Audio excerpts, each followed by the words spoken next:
You probably have a lot of game ideas that you like to bring to life but don't know where to start. That's why, by creating this simple and complete game, you'll learn all the basics you need to begin your journey in game development. I'll explain everything in detail from scratch, so I can guarantee that you'll be able to follow along and complete the project while learning a lot. Although the game may look simple, it is more complex than it seems.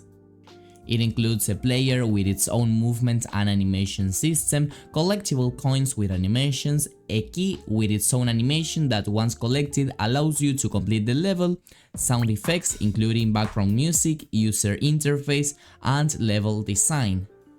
Indeed, it is a lot, but the course is super well organized and explained for you to understand every single thing.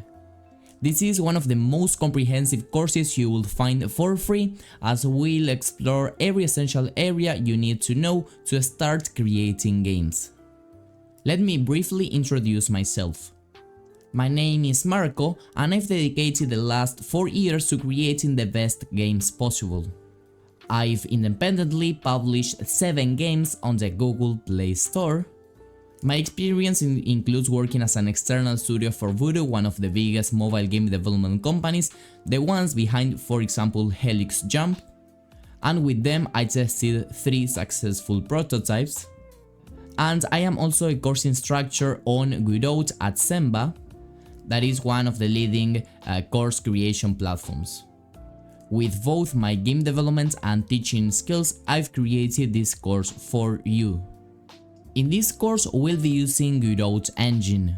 But why use a game engine at all, and also why Godot? Firstly, a game engine is an application that game developers use in order to create games. And it provides some features that make the job much easier. For example, animation tools, built-in physics, a user-friendly interface, and much more. Then we are also using Godot because it's one of the simplest game engines out there, and this will allow you to quickly understand it and start creating your own projects. With Godot you can mostly create any kind of game, it doesn't really matter if it is 2D or 3D. The fundamentals of game development and Godot that you will learn in this course can be applied to literally any kind of game that you would like to create. Since this is a long video and you'll be following along on your machine, I really recommend you split up your screen in two, having the video on the left and on the right you have the Godot editor. Making errors in a course like this, especially as a beginner, is completely normal and understandable. If you encounter any errors, rewatch the corresponding YouTube chapter. The source code of the project is provided in the description below, so you can check it out for further testing if needed. I also find the Godot Discord server incredibly helpful, so consider sharing any issues there. Someone will likely be willing to help you out. Lastly, the Godot documentation is amazing and easy to read, so if you want to dive deeper into any topic, it's always a good resource to visit. If none of this worked, send me an email. YouTube comments are difficult for back and forth communication. First of all, let's see how to download and install the Godot engine, and this is super simple. Just open up Google Chrome and here you will look for Godot engine.org, and this will take you to the official website and you will click where it says download latest. Here the exact version may change a little bit depending on the fact if you're watching this course a little bit later, but it doesn't matter, okay? As long as you are downloading the latest version, it will work, and things do not really change a lot from one version to other, okay? So let's click over there, download latest, and here we have 2 versions to download.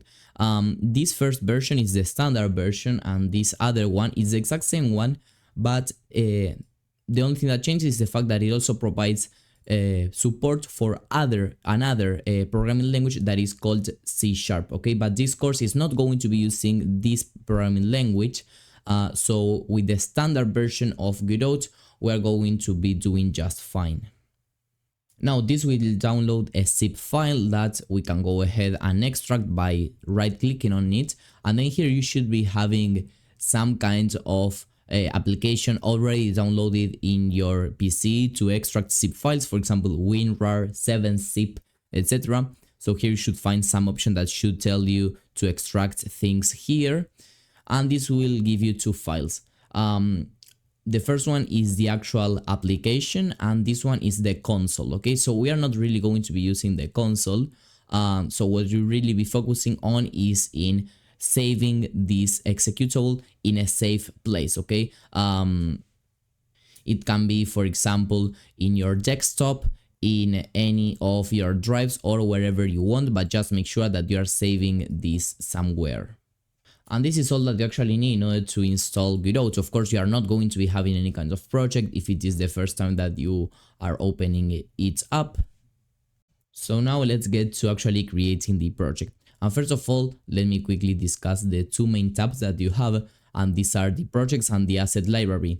So here in the asset library, you will find some templates, for example. You will also find some demos, okay, that you are able to download and open and start messing around. But well, for this course, we will just create our new project. So we'll go to the projects section, and over here I'm going to click create new project, or you can also create yours using this create button. And also consider the fact that you can import any kind of project, for example the source code, by using this button over here and looking for it. Okay, but well, right now we are just going to be creating our new project. So in this case I will give it the name of full course YouTube, and then you can select any folder where you may want to save this. I will save mine in the documents, but feel free to select any path that you want. And I also recommend that you check here create folders, so that in the project path that you have selected, it will automatically create a new folder. Okay, if not, it will give you an error, so just make sure that this option is on. And then for the exact render of this project, here we're just going to be using the default renderer, and here actually Godot does provide the characteristics of each, but well, the default one is forward plus, and for what we want to use it, that is a super simple use case, it is going to be more than enough. So let's click create and edit, and as simple as this, we have successfully created the project. Now, of course, the first time that you open up a project, it is a little bit overwhelming because you have lots of buttons to press, lots of windows to explore. So I will quickly go over the most important things. However, note that some of them may not make sense just now because we haven't created anything yet. But well, as the course goes by, we will literally use any kinds of window that you are seeing over here. But well, the idea is that you know beforehand some basic stuff.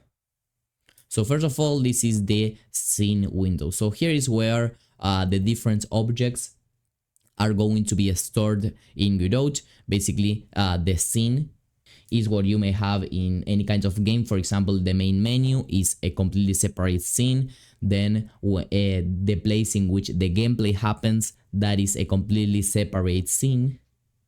So for example, in our game, we will have one scene for the main menu, one scene for the actual game, another scene for the screen that says that the level has been completed, okay?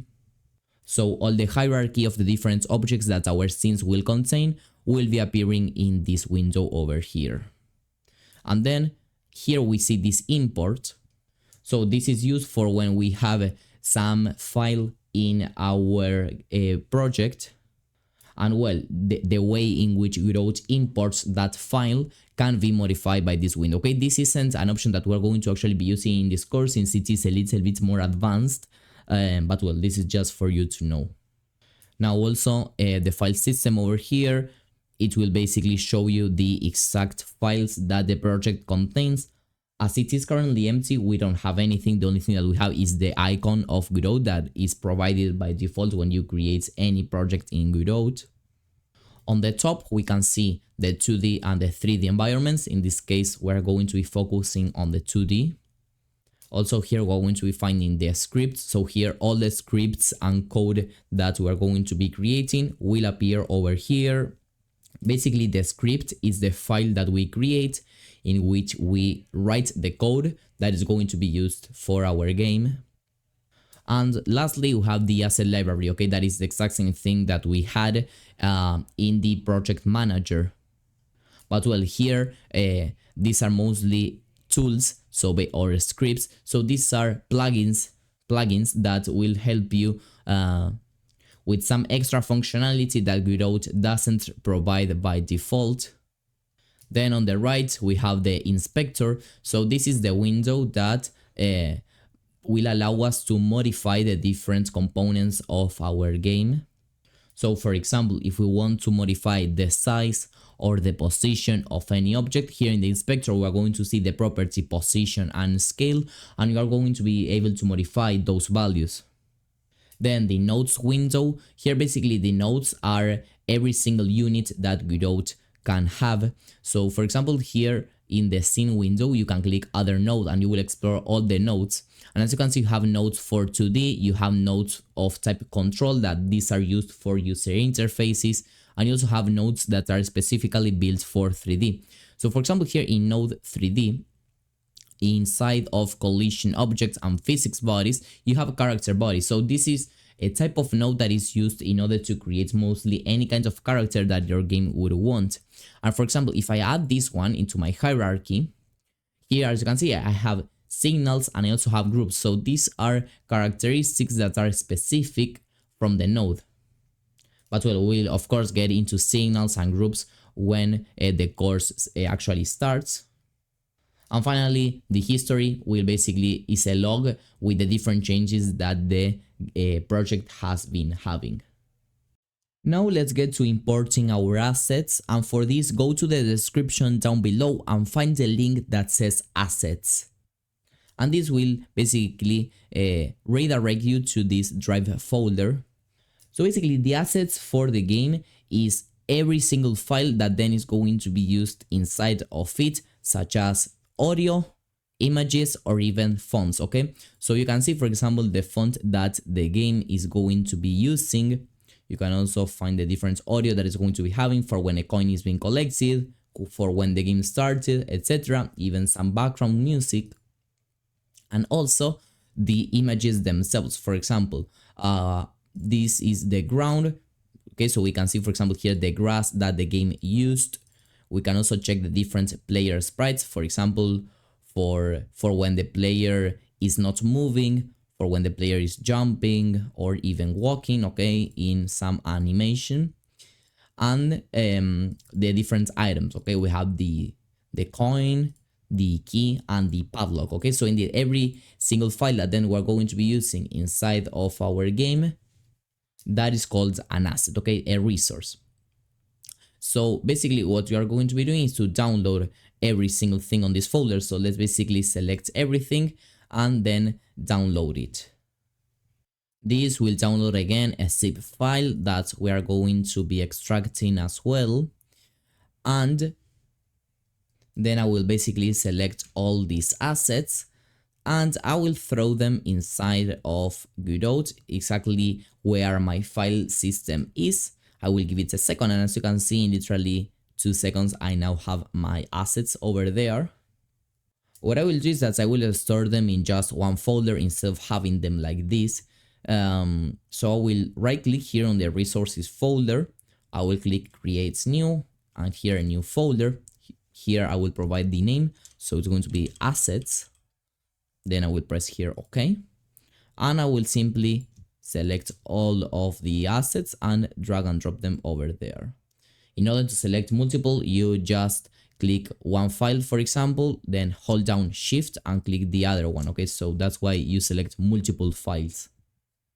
Now, something else that you have to know about how scenes work in Godot, besides being main scenes, basically, for example, you may have one big scene, let's call it, containing all the main menu elements, then other scene for the actual game, then other scene for the level completed screen. The way in which Godot is meant to work is that each big part of the game actually works as its own scene. So here you would be able to see it even better. You may have one scene called game scene, and here you would have this big scene divided in smaller scenes. For example, you may have one complete scene dedicated to your player, one other scene dedicated to your enemy, and one other scene dedicated 100% towards your interface. As the course goes by, you will understand why this is done like this in Godot, but in simple terms, by doing this, the workflow becomes much easier and also more organized because you have more scenes and each of it not only contains lots of things as this game scene, but also you will have smaller scenes, and this helps you organize things better. And for example, if you want to add something to your player, instead of having to go to the game scene that contains tons of things, you will just have to go to the player scene and do there what you wanted to do. But anyway, do not feel overwhelmed by this because we're going to take this step by step as the course goes by. Now let's put this into practice by creating our player scene. So for our player, we're going to be using the character body to the node. So besides the three options that Godot provides here to create a 2D scene, a 3D scene, or a user interface, I don't really want to be using any of these options, okay? I want to create a new scene but with a node that I choose. So that's why I'm pressing here other node, and here I will look for the character body 2D. Whenever you look for any node here in Godot, you will find a favorite section. So basically, for example, if you are using this node lots of times, you can mark it as a favorite and it will always appear there. And also you will have here the recent nodes that you have added, as well as a short description about what it does. So here, as you can see, this is a 2D physics body specialized for characters moved by a script. Remember that a script is the file that you use in order to create any behavior that you want your, in this case, player to have. So let's start off by simply adding this character body, and I will rename it, okay, so that I get things organized, because character body 2D doesn't say much things. I wanted to call it player. So there are two main methods. Firstly, you can select it, press F2 on your keyboard, and then here write wherever you want. Or you can also right click on it, and here you can click rename. And as you can see here, the shortcut is the same one, F2. So I will just name it player. And now to save it, because remember, this isn't saved, this is unsaved since it is a new scene. What we're going to be doing is to go to scene and save scene. Okay, you also have the shortcut that is Ctrl S if you want. And here we will need to define where we want to save it. In this case, I'm going to be having a folder that specifically contains the different scenes of our game. Remember that we're going to be having tons of them. We will have some scenes, for example, for the gameplay, then one scene for the players we're creating right now, then we will have other scene for the coin, for example. So just to keep things organized, I will create it over here and then press here save. Also, before doing that, you can rename this file as you want. I will just leave the default name because it will work just fine. And the extension .tscn is basically the extension that all Godot scenes have, so you mustn't modify it. So let's click here save, and now in this scenes folder we're going to be finding this player scene. Something that you will realize is that you have this warning icon, and when you click it you will find this message telling you that the node doesn't have any kinds of shape, and as a result it can't collide or interact with other objects or nodes. So to fix this situation, we should consider adding some kind of collision to it. So we're going to be adding this collision, and as you can see, when you look for collision you have two main types: collision polygon and collision shape. Basically, collision shape has pre-created shapes, for example circles, squares, but collision polygon will allow you to create your own shape. You should always consider just using collision shape, since collision polygon takes much more resources, and also in mostly any kinds of game, even if it is a bigger project, collision shape will work just fine. So when we add it, we receive add a warning. And the thing is that we have to create its shape. Because yes, we do have like the resource of the collision, but it has no shape defined. And here in the inspector, you can see how we can access all the different properties that this node has.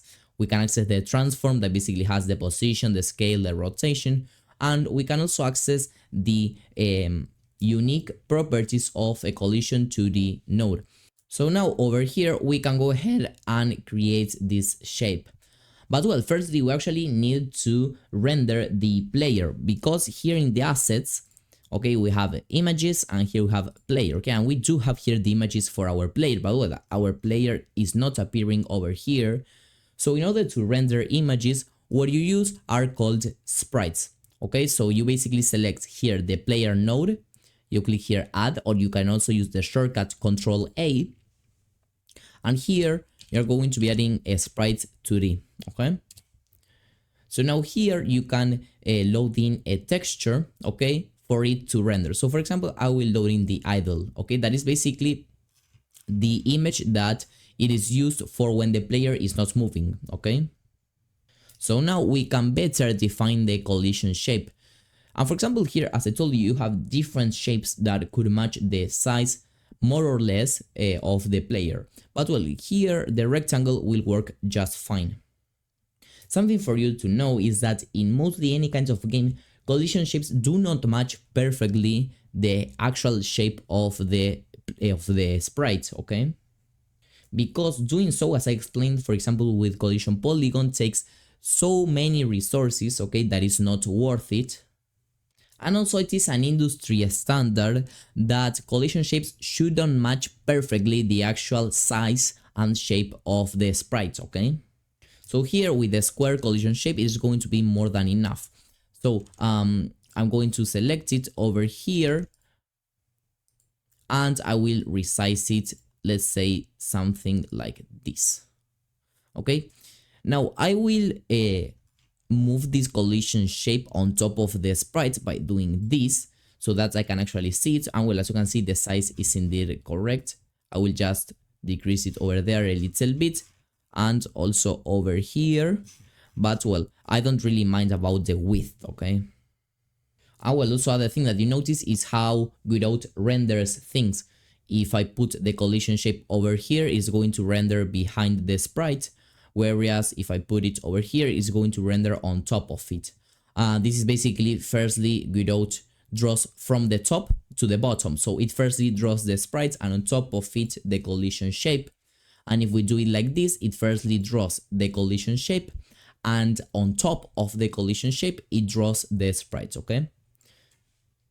Now that we have our player, we can go ahead and add a new scene with this button over here. And I'm going to be creating what is usually called the main scene. So the main scene is the actual scene where the game is happening, okay? And this is the place where it will contain lots of different things. Of course, it will contain the player scene that we have created, and it will also, for example, contain the ground, okay, basically all those blocks that you saw that the game contain, the coins, the key, the padlock, etc. So to create this scene, I'm not going to be using this 2D scene button. Why? Because that would be adding a node 2D, okay? You can actually check it, okay? And I don't want to have a node 2D. And why, you may be thinking? Because you can actually check it over here that nodes 2D provide position, rotation, scale, and more properties. But the reality is that I just want to have here as the root node, basically as the parent of everything in my scene. And as it is just a container, just let's say a global parent, I don't really mind having there the possibility of changing the position, scale, and everything else. I just want it to be a plain container. And for that reason, I will simply add a node. And as you can see, a node doesn't contain any kind of position. Whereas if I add over here this node 2D, you can see that it does have some position. And even if I do modify this position, you will see there in the scene that this position is being modified. So let me basically delete this node. I can either press the delete key on my keyboard, or I can also right click on here and press here delete. And as you can see, the shortcut is indeed delete. And now I will rename it once again, right clicking and pressing rename, or with F2. So we'll call it main. And then I will save it with Control S, okay? And I will save it here in the scenes folder. Now, as I told you, this is the wrapper for different elements that our main scene will contain, that our gameplay will contain. So with that button, we are able to instantiate a child scene.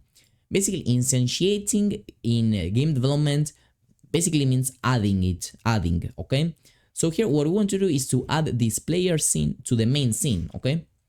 So I'm going to select the main node, click here the instantiate child scene button and select the player. And now, voila, we do have our player inside of the main scene. And so you can see here, we have this icon over here that states that this is a scene that has been instantiated. So it is an instance. And this is what I was telling you about the organization. We have the main scene that will have tons of things. And at the same time, we have the player scene. So it is much more organized than just having here in the main scene dozens of different nodes with different functionalities. Now, if we wanted to play, there are lots of ways actually in which you can play something. You can either run the project that would be the same as it would be done when you, for example, export the game and send it to some friend. So it is like actually running the project.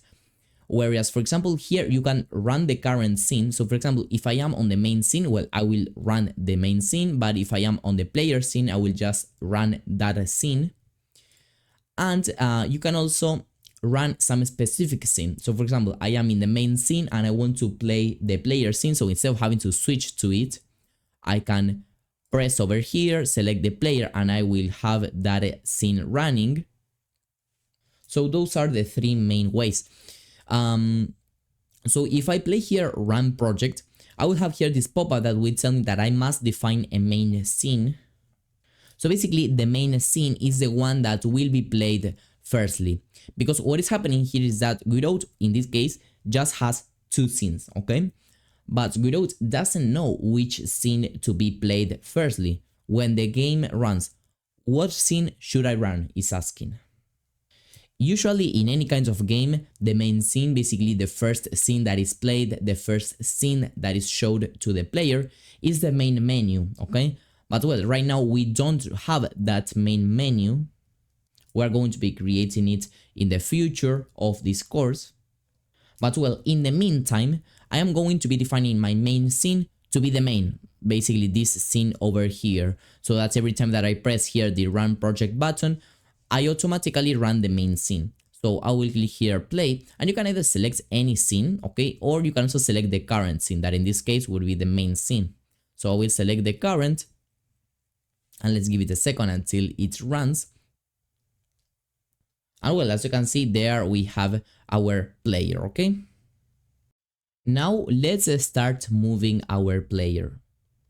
For this, I will go to the player scene.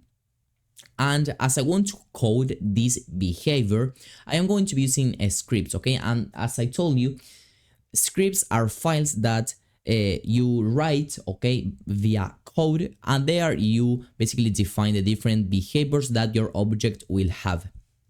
So in this case, I will select the player node. I will go to this button to attach a new script. And here you find tons of options. First, you find the language, okay? The language that we're going to be using is GDScript. This is the base programming language of Godot that is super easy for you to understand. And this has to do with, for example, when we were downloading Godot, that we also had a version with C# support. But well, right now we are just going to be using GDScript. Then we can also here define from which node this is inheriting. You don't have to modify this, since indeed our node is basically a character body 2D, as you can read over here. And also you have here templates, okay? So as this is a character body, you have a template with basic movement, which is amazing. That's why we are actually using a character body 2D node, because it provides a template with basic movement. Okay, so we really save a lot of code and time. But well, you also have the default template that basically writes there some stuff that well we are not going to be explaining right now, but well it does contain some things. Well, empty, basically a script with nothing inside. We can also define the exact path for it. So I will click over here to browse a new folder, because well right now it is going to be saving it inside of the scenes, but I want to have a specific folder with the different scripts. So I will go over here to create a new folder, scripts, and I will click there, open and create. So this will open up the scripts window tab. Okay, and in order to be able to read it a little bit better, I will just decrease the size of this a little bit if I can, or I will just close it over here. So here, this indeed, we have a lot of information, but I just want to explain very quickly because it is super simple. The first line in any script in Godot is from which object this is extending. Okay, from which object this is inheriting, and as we have explained, this is inheriting from a character body to the node. And then from there we can literally code anything that we want. The first two things that we find over here are constants. So these are values that we never change throughout the execution of the game. That's why they're called constants, because their values are constant, they are never changed. And in this case, we have the speed with which the player is going to be moving, and also the jump velocity. This could also be called the jump force, okay? Then you can see here that we are using a function. This is the physics process function. This is a function that could be a little bit complicated to understand, but in simple terms, for when you want to code anything related to physics, you will use the physics process function, okay? Because that is the way in which Godot is built. For when you want a physical behavior, just use physics process. And what exactly do we want to have here related to physics? Gravity, okay? We are always here using gravity because what we want to do is that the player does have some gravity. So if the player isn't on the floor, if it is on the air, there should be some kind of force that attracts the player to the floor, basically as gravity in real life, because if not, the player would always be like in the air flying around, and of course we don't want that. So here in the physics process delta, the first thing that we are doing is adding the gravity. So this first line is super self-explanatory. Here is checking if we aren't on the floor, basically if not is on floor, then what we want to do is to apply this gravity. And how we do so is basically we take the current velocity of the player, okay, basically at the velocity at which it is moving, and it will add to that velocity gravity times delta. Once again, here delta is a little bit complicated to understand at this stage, but basically delta, what it's going to be doing here is that it will make sure that the speed that is being applied over here, the velocity that is being applied, is the exact same one in different machines. Because what happens with, for example, physics process and other methods in Godot is that they are running all the time, okay? They are like an infinite loop, and how many times exactly they are played depends on the exact power of your machine. So basically, if your machine has a lot of power, it will run physics process much more times than a machine that doesn't have that much resources.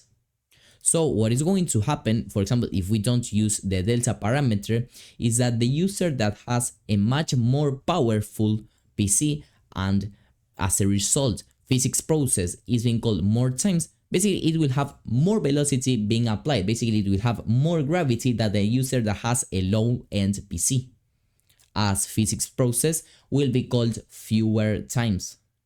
This isn't something that you really have to understand completely at this stage, because this is something that you will learn even better with practice. Now, in order for handling the jump, We are checking over here using the input class. This is the class that contains everything that has to do with inputs, okay, for when we are pressing anything.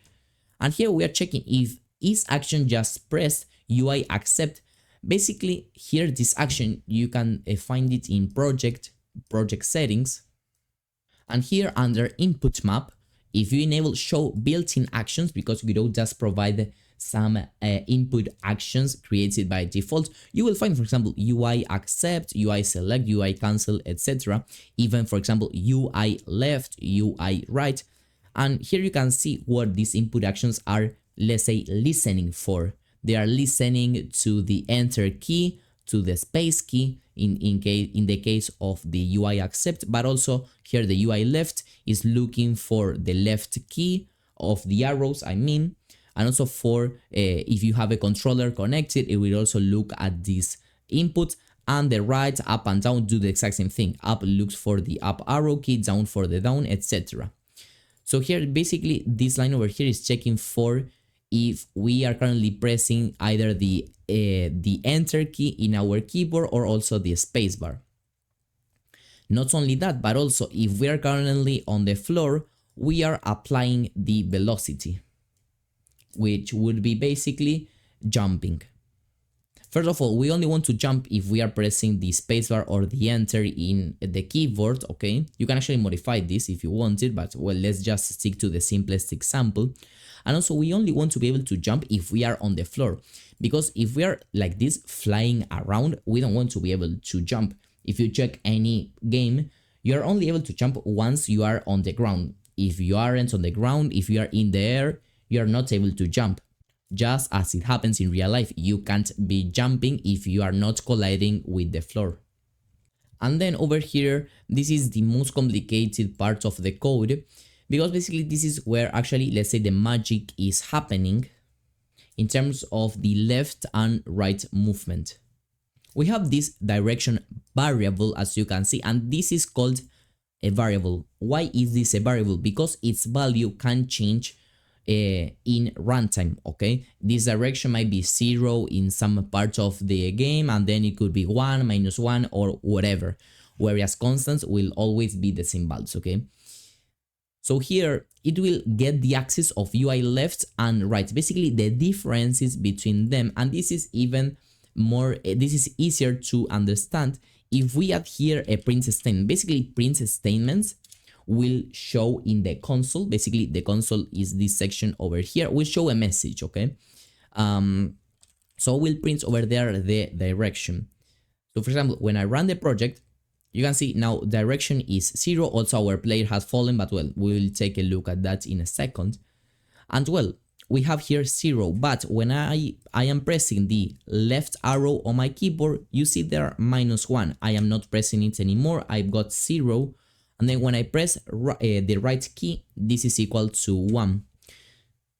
So basically it's getting the difference between the left and the right arrows, and then it's using that value in order to move ourselves. Because this works as in maths, okay? If you want to go left, you have to decrease your position. Whereas if you want to go right, you have to increase it. And you can even see it over here in the transform. We are currently on 0, 0, but I will use here the move tool.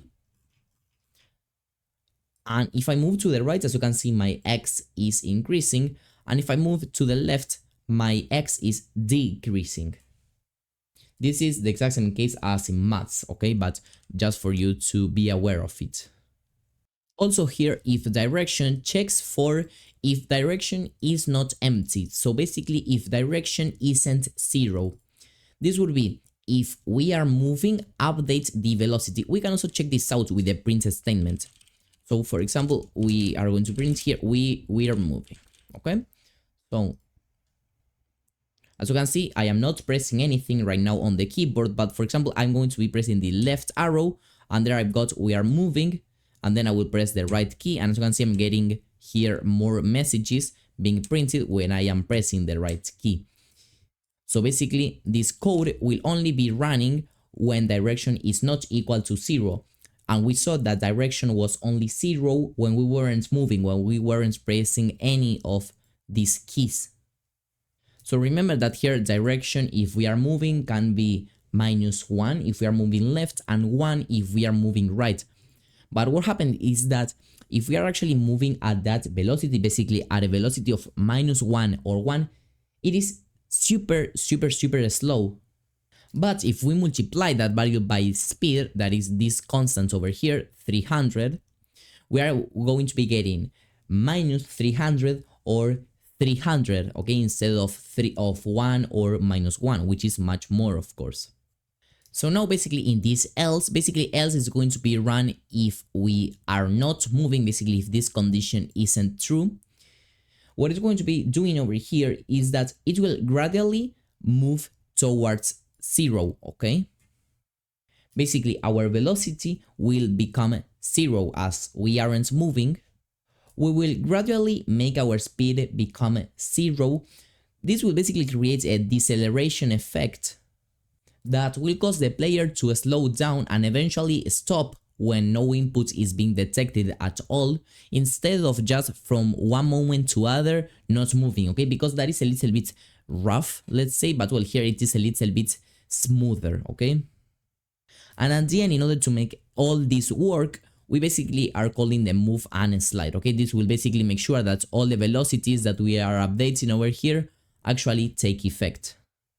Now, as you saw when we started playing, well, we got the player falling down. So to actually be able to try out how this is working, I will select the main node over here, and I want to add some kind of floor or ground that will allow me to actually have some kind of platform in which the player can step, so that we are going to be able to move around. I'm going to be adding a new node, and in this case it is going to be a new static body. Why a new static body? Okay, because this is a node that is used for example, walls, floors, grounds, roofs, etc. that can have a collision shape, for example, so it's going to be able to collide with other objects. And the important thing is that this body can't be moved, okay, so it will always stay in the same place. We didn't use a static body with our player because, as you saw, we have gravity, we have velocity, so indeed it is moving. But well, our wall or this floor that we are going to be creating temporarily, it is going to be something that is going to be static, that is not going to be moved. So we're going to be adding here this static body, and we get the same warning, okay? We must use some kind of collision shape. So I will add it over here, and I will just add here a new rectangle, okay? Now, I will actually select here this static body, and using the move tool, I will move it to the bottom like this. Okay, you can also zoom in and out with the mouse wheel. And now going back to the select mode, I will just make this collision a little bit bigger. Okay, maybe something like this, so that the player can actually fall and collide. And also I will move with the move tool again the player a little bit to the right. So now I'm going to press here play, and as you can see the player fall into the static body, okay, basically into this ground, and I will press the right key on my keyboard and keep it pressed, and as you can see there my player is moving around perfectly, okay? So now also if we press the spacebar on our keyboard, as you can see, I am only able to jump when I am on the floor, which is okay.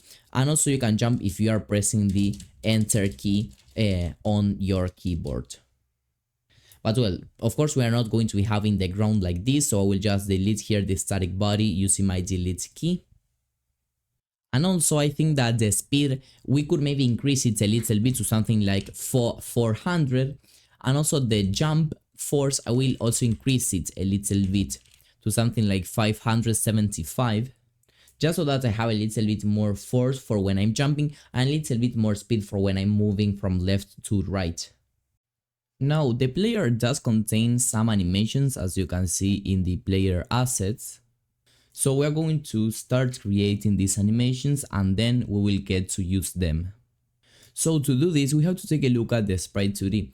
And well, the Sprite 2D node just allows us to render one image, okay? So it doesn't allow us to actually animate the player Or well, maybe it is possible to animate the player with just using the sprite, but there is a node that can actually help us animate the player much easier. So I will basically delete this sprite to the node, and having selected the player node, I will add a brand new one, and this is called animated sprite, okay? Both nodes, animated sprites and sprites, are the exact same ones. Basically, they render images, but well, animated sprites will basically allow us to at the same time animate these sprites. So here we have the animation parameter, and here we have the sprite frames. So basically, the sprite frames is the actual resource that Godot is going to be using in order to generate the animation. We are going to be seeing this right away, so we are going to be clicking here where it says empty, and we're going to be creating a new sprite frames. When we click on here, we will get a new tab opened, sprite frames, and here, well, we're going to be able to actually create this animation. So if we take a look at the different images that we have one image for when the player is in idle state. Basically, the idle state is for when the player is not moving, is not falling, is not jumping, when it's basically on the floor without being moved.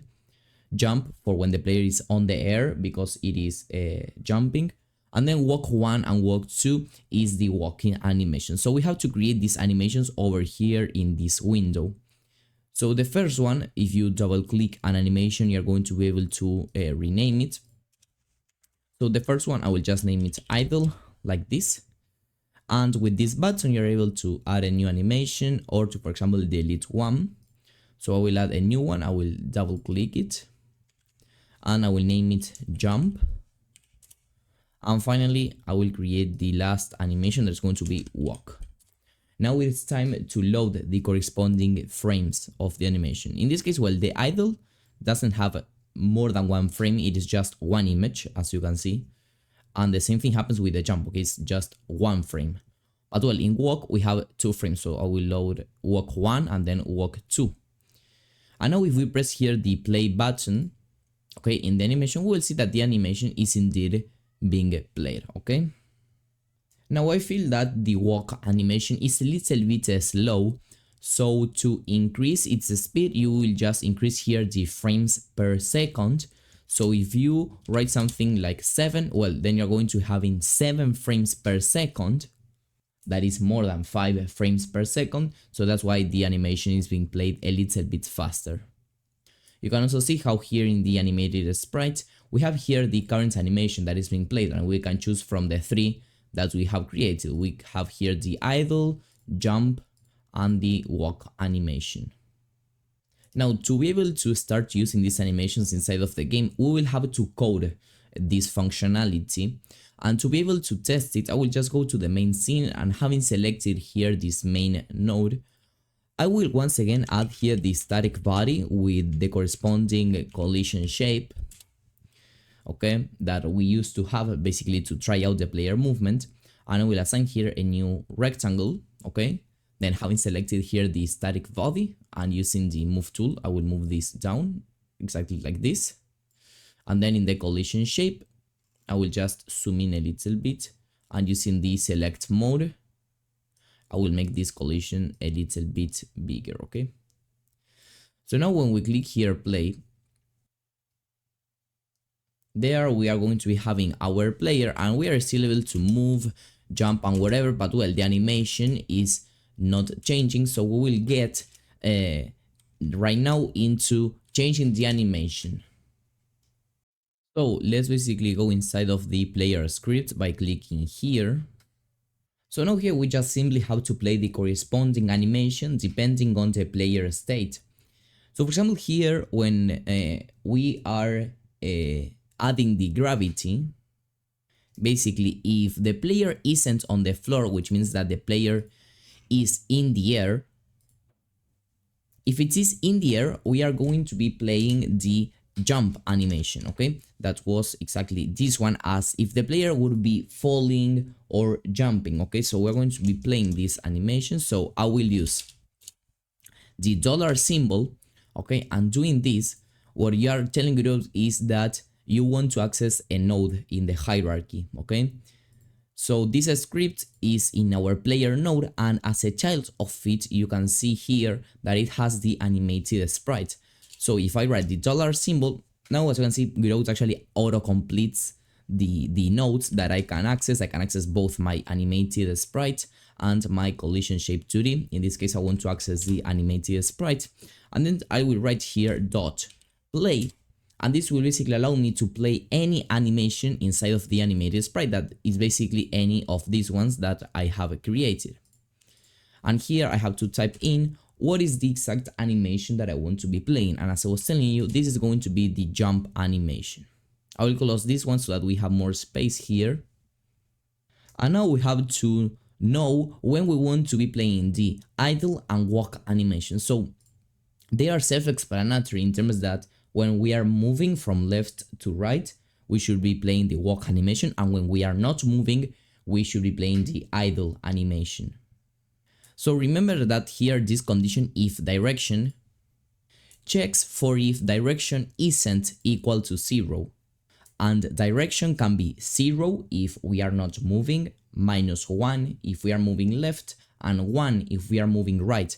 So here basically this code checks to know if we are moving or not.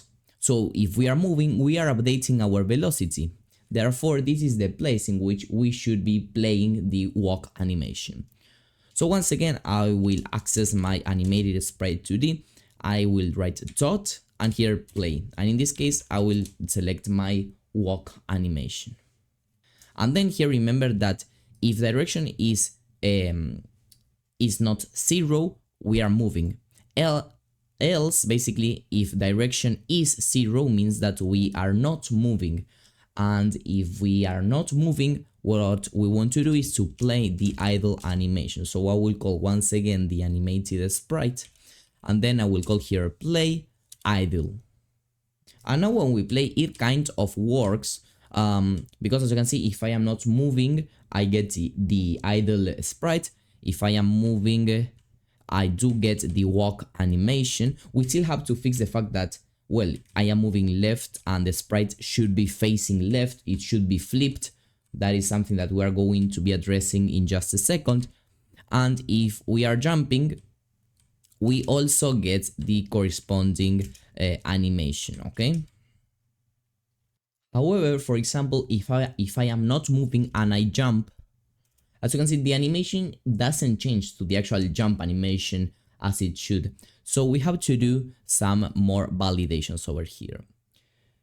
So for when playing the walk animation, first of all, we only want to play the walk animation if we are on the floor. If the player isn't on the floor, okay, we shouldn't be able to play this walk animation, because also what is happening is that if the player is on the air, in the air, okay, and as you can see, I am trying to move around, as you can see, also the walk animation is being played, okay, so I don't really want that. So in order to avoid this, what I will have to check here is that if is on floor, okay, then here we're going to write this adult symbol, and here you will click over here and click the tab on your keyboard, okay? This is basically how you write conditionals in Godot. You always have the if condition, and then here you have to leave this tab in behind the actual code that you want to run if this condition is true. And basically you can see how this is the same syntax, okay, this is called syntax, that is actually used over here and over here. And we're going to be doing the same thing here, but with the idle animation. I'm going to be validating if is on floor. Only then if I am on the floor, I will be able to play the idle animation. And now as you can see, with these simple lines of code, we now have our animation working as it should.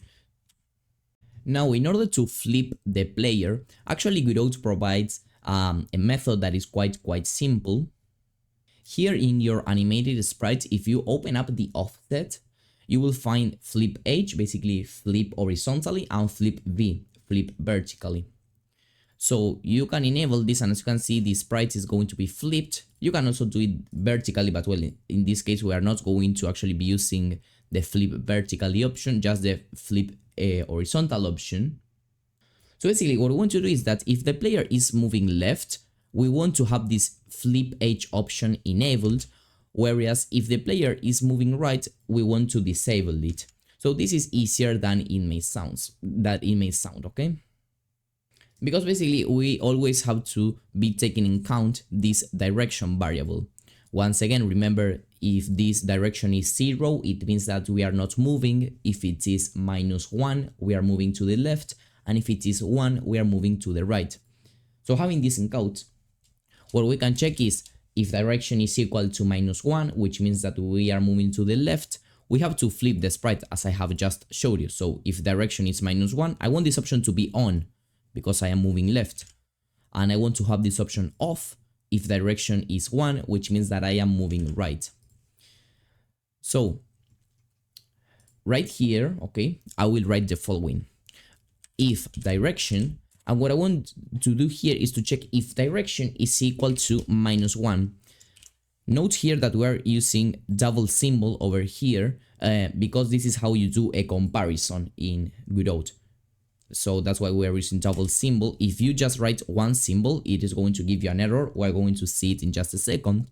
But basically, if direction is equal to -1, which means that we are moving left, we're going to be enabling the flip edge property. So flip edge, this is going to be equal to true. And then on the other hand, if direction is equal to 1, which means that we are moving right, we don't want to have that animation enabled anymore. So we're going to be setting it to be false. And now with this, we do have our player movement and animation completely finished. Instead of having this kind of ground over here that is not visible, we actually have that kind of ground that has some sprites and interesting terrain textures. So we will get to actually creating this ground. So first of all, I will just delete this static body over here by pressing my delete key. And to create this ground, here Godot provides what is called a tile map layer. Okay, this is a new type of node that has recently been introduced. Okay, so we're going to be clicking on the main node. Here we're going to be adding this node that I'm going to be looking for as tile map layer. Okay, so I'm going to press enter over here and I'm going to be calling it ground. Okay, now tile map layers basically allow you to, in a way, draw your level. Okay, so they basically make the level design much easier because instead of having to place manually the different elements of your game, the different platforms, it is basically creating like some kind of brush with which it is super simple to draw around. Okay, I'm going to demonstrate this in just a second. So tile map layers use what are called tile sets. Okay, so basically this is the collection of tiles with which then you're going to be able to draw around. And what is a tile is basically each piece with which you can create the different platforms. For example, I will just drag and drop over here the ground sprites that we have so we can see it. So every single of these blocks, okay, is called a tile. So basically tile map layer, what it's going to do is to separate this file, because as you can see this is just one image that contains every single tile. So tile map layer will get all this image and split it up into different sections that will have each tile. Okay, so let's do a super quick example for you to understand this, but before I will delete this node over there. So I will just go ahead and create this new tile set. Okay, and when I click over here, I have these new tabs, tile set and tile map. So first of all, here in the tile set, you load in the corresponding tile set that you would want to use. For example, it would be this one, okay? But I will do a simpler example for you to understand. And now, for example, I will just use the Godot icon over here. So I will drag and drop it, okay? I will just here click yes, so that I can start using this. And as you can see here, the tile, okay, has been split up between different sections, okay? And actually, you can go to the tile map. Okay, I can select, for example, this section over here that contains a part of the eye. Okay, and having here the select mode, I can start and paint around with this tile. Okay, I can select, I don't know, this other part of the mouth, okay, and paint with that, for example. So there you see how one image has been split it up into different sections that we can use as tiles. Then the difference between the tile set tab and the tile map tab is the fact that here in the tile set you can set the different settings that your tile set has. For example, the texture region size, basically the size of each of these grid, let's say. And then in tile map is where you actually are able to draw the different things around, okay? But well, for now, what I'm going to be doing is here in the tiles, I will just delete this one that I created, and I will load in the actual tile set. Okay, so I will drag and drop here the ground, and I will click once again here, yes. So now with the mouse wheel, you're able to zoom in and out. Okay, and as you can see, well, this doesn't look correct. Why? Because here the tile itself is much bigger. As you can see here, we have tons of tiles, but well, this all should be just one tile instead of multiple. So here we have to adjust the texture region size. That as you can see here is 16 pixels, which is quite small, and here our tile is much bigger. In this case, the texture region size is 128 by 128. And when I do this, you do see that now the tile size is perfect. Okay, they do match. And now, for example, if I go to the tile map and I select, for example, this tile over here, as you can see now, I can start painting around, but whoa, what is happening over here? What is happening is that here in the tile set, the tile size is also set to 16 by 16. But well, we saw here that the actual tile size was 128 by 128. So we also have to update these two. Okay? And now when we have so, well, then we're going to erase all these tiles. But well, when we have so, we can select this tile, for example, in the tile map, and we can start painting around. And I can see now everything does look as it should. However, something that you will notice is the fact that tiles are super big. So this is the actual window size, okay, that we have when we are playing. And as you can see, the tiles are just super big. And also if we compare it to the player, they are super big. So we have to make them a little bit smaller. So I will select the ground node, go to the transform, and using the scale, I will just scale it down a little bit. So I will give them something like 0.4. And now tiles are much smaller. To clean up these tiles that I have over here, I will use the selection tool, and I will select all these tiles, and I will click the delete key on my keyboard. Okay, so I will only have these ones over here.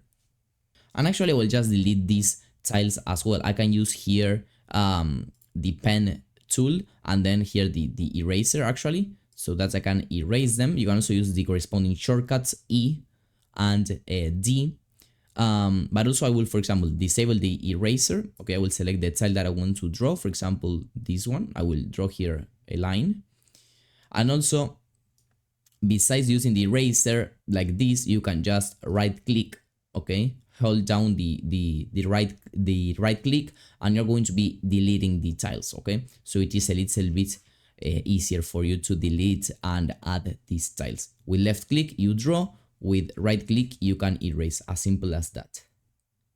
With this you have complete freedom in terms of drawing your own level, but well, here we're going to be drawing a super simple level just as a quick example, okay? But well, feel free to actually draw whatever you want. But well, I will give you here a quick example. First of all, you will notice that there are some tiles that seem quite similar. For example, these four. But well, for example, let me draw them over here so that we see their differences. So basically, they are more or less the same thing.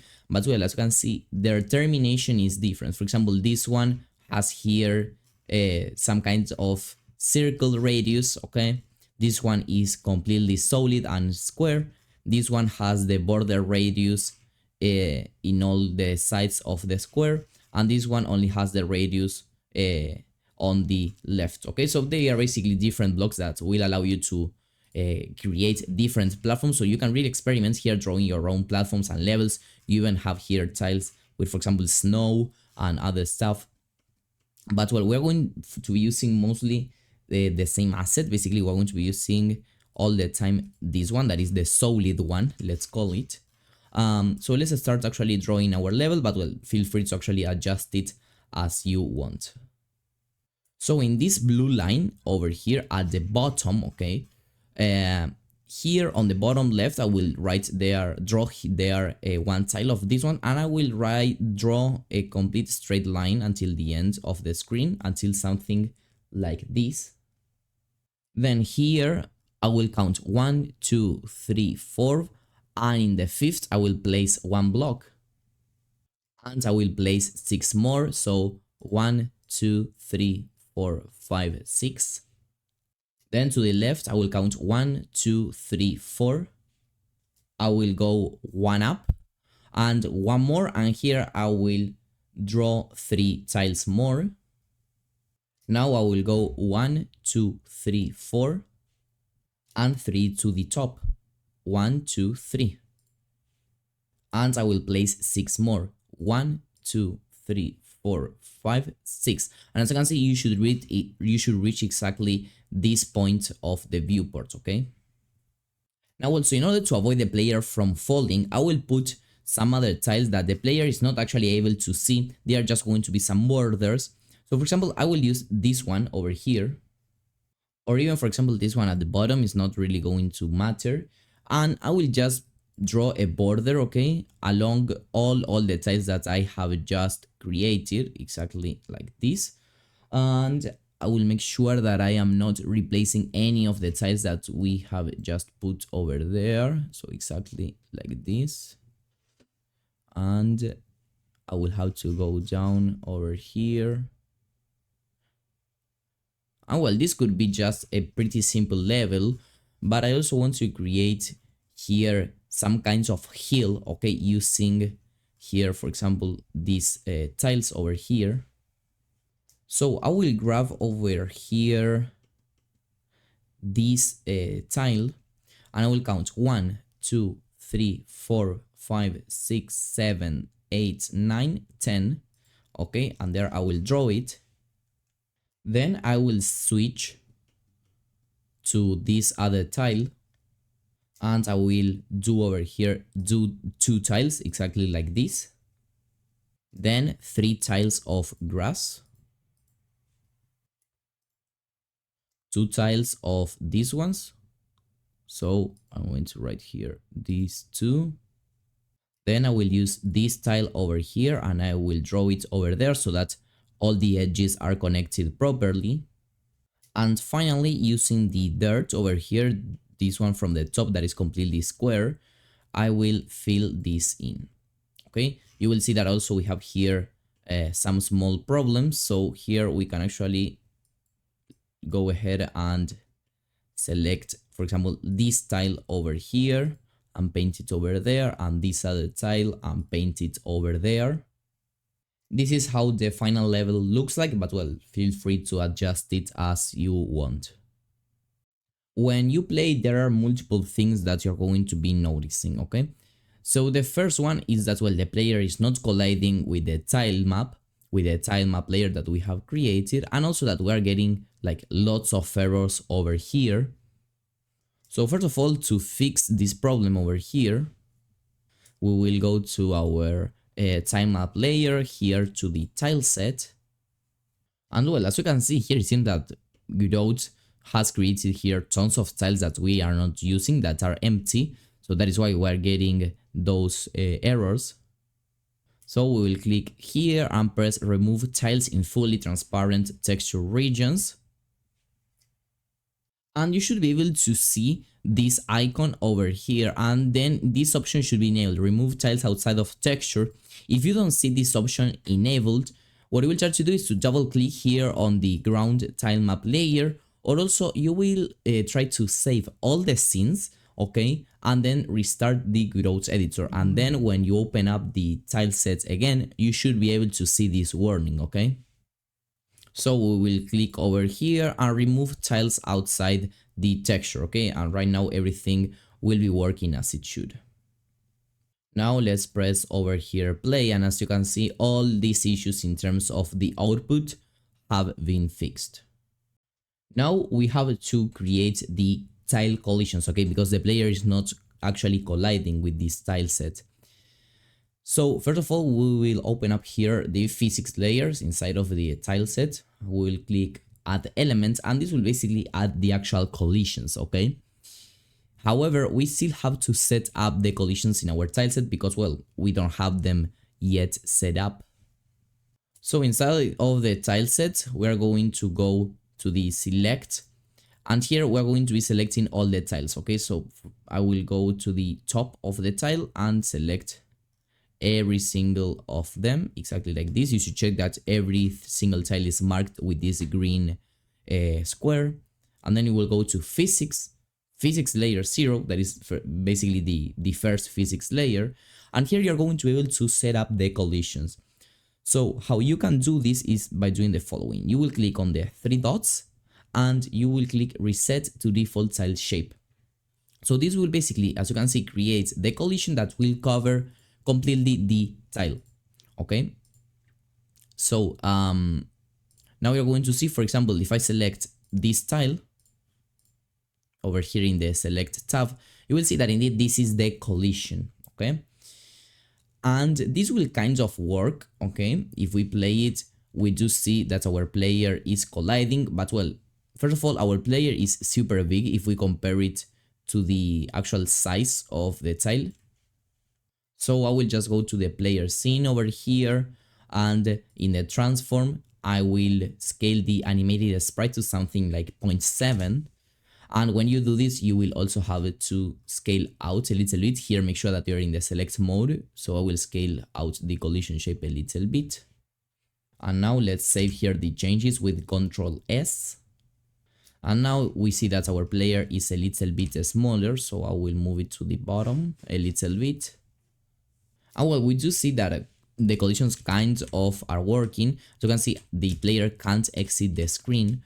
But there is a problem with these tiles over here, okay? And as you can see, well, it kind of works, but the collision doesn't follow actually the size of the tile. So we have to update the size of the collision of this kind of cliff. So in order to do this, we have to check for the 2 tile sets that we were using for that. So I will go to the tile set and I will select this one. And as you can see, here is the problem. The problem is that the collision, that is this red overlay, is actually covering all the tile, but well, the tile is a little bit smaller than this. So I will grab over here this point. First of all, I will just make this a little bit bigger. And now I will drag this point to something like here. Try to make it as straight as possible, because then if not, the collision is not going to be working properly. And I will do the same thing, but with the other one, okay? So I will close this editor and I will open it up, but with this tile, and I will move this point to some place like here, okay? So now you should be able to climb this perfectly, okay, without having any problem, as well as jumping over them, and the collision should be detected properly. If you encounter that your player is getting stuck in between these tiles, just make sure that your collisions are as diagonal as possible, okay? Because if you do maybe the collision a little bit like this, you may get stuck. Well, here I couldn't make it work, but well, if you're getting stuck here, just make sure that your collision here is as straight as possible, okay? Now let's start creating the background for our game. Something that we are going to be starting to apply is the fact that we are going to start reutilizing the different scenes, okay? Because what is the idea here? The idea is that we have the background in our main scene, okay? And that, for example, then we are able to use that background, okay, in, for example, the main menu, okay? So in order to be able to use the same resource, let's call it, over and over again, we're going to be using a brand new scene, so that we can just instantiate it as we have done with the player. Because for example, so that it is even clearer for you, we would be able to create a brand new scene over here. For example, I will create, let's say, a brand new 2D scene, and I'm going to instantiate the player. Okay, so basically, as you can see now, I have one player in this scene and I have one player in this scene, and the size is the exact same one. Okay, and the functionality is the exact same one, because as you can see, this player has this script and this player has this script as well. So indeed, this is something that it is super useful here in Godot, the fact that you can use over and over again different scenes. I will just close this scene because I'm not going to be using it. And well, actually, you will see a little bit later when we start using the backgrounds, okay, in other scenes. But well, for now, we're going to create a new scene. And in this case, we want to create a user interface, okay? Basically, user interfaces are the ones that contain, for example, texts, images, whatever that isn't just, for example, here the player, okay? Because the player doesn't have, for example, here a text, okay? And the user interface is just some values that are displayed, for example, the amount of coins that we are going to be displaying later. So basically, we are going to click here in the user interface, and this will create a node that is the control node. In fact, if you go to here to the other child node, you can check here the control node. And as you can see, you have lots of other nodes that are related to user interfaces. For example, we have label that are used for displaying text. We also have, for example, color rect, that is basically a rectangle that has some color. We also have some buttons. Okay, so these are all nodes related to user interfaces. The first node that I'm going to be using actually here is color rect. And as you can see, this creates basically a color rectangle. The idea for this background is that I have the background color, and that I also use this background. As you can see, that it has like some kind of pattern. Okay, that is quite interesting. So I will actually just delete this sprite, okay, because I just wanted to show you that. And I will rename this node to something like background color, okay? And then in order to resize it, besides, instead of having to do like this and having to match the sizes perfectly, actually control nodes provide here anchors presets, okay? So these are tools that basically allow you to position and change the size of control nodes easier, okay? So for example, here, this control node, first of all, I will rename it and I will call it background. And as you can see, this by default covers all the screen, okay? So now, for example, this background color, I could center it in the screen. I could move it to the top right, to the top left, to the bottom left, bottom right. I could even change how it is, how the size is being adapted, okay? In the left, on the right, okay? On the bottom, on the top. But well, what we actually want to do here to just make sure that it is covering all the screen, okay? And well, we can actually here give any color that we want, okay, using these sliders over here. But I'm going to be using a purple color that you can just create here any color that you want, or you can paste here the code that I will share with you right here, that is 2E136E. Then you press enter, and this will give you this purple color. Then I want to display this other sprite on top of it, but we're going to be using a node that is also a control node that is called a texture rect. You can realize that indeed this is related like to the control node. It is actually inheriting, that would be the word, it is inheriting from the control node. And you can also realize that because of the color of the node, that is green. So this texture rect, and I'm going to be naming it background, okay? And then here in the texture, okay, I'm going to put the background, okay? This is quite similar to the sprite as you saw, because it is basically rendering images. But now, the difference between the sprite and the texture rect is that the texture rect does provide some more parameters in order to, not only to position it, because as you can see, sprites do not have access to the anchor, so you wouldn't be able to move it wherever you wanted.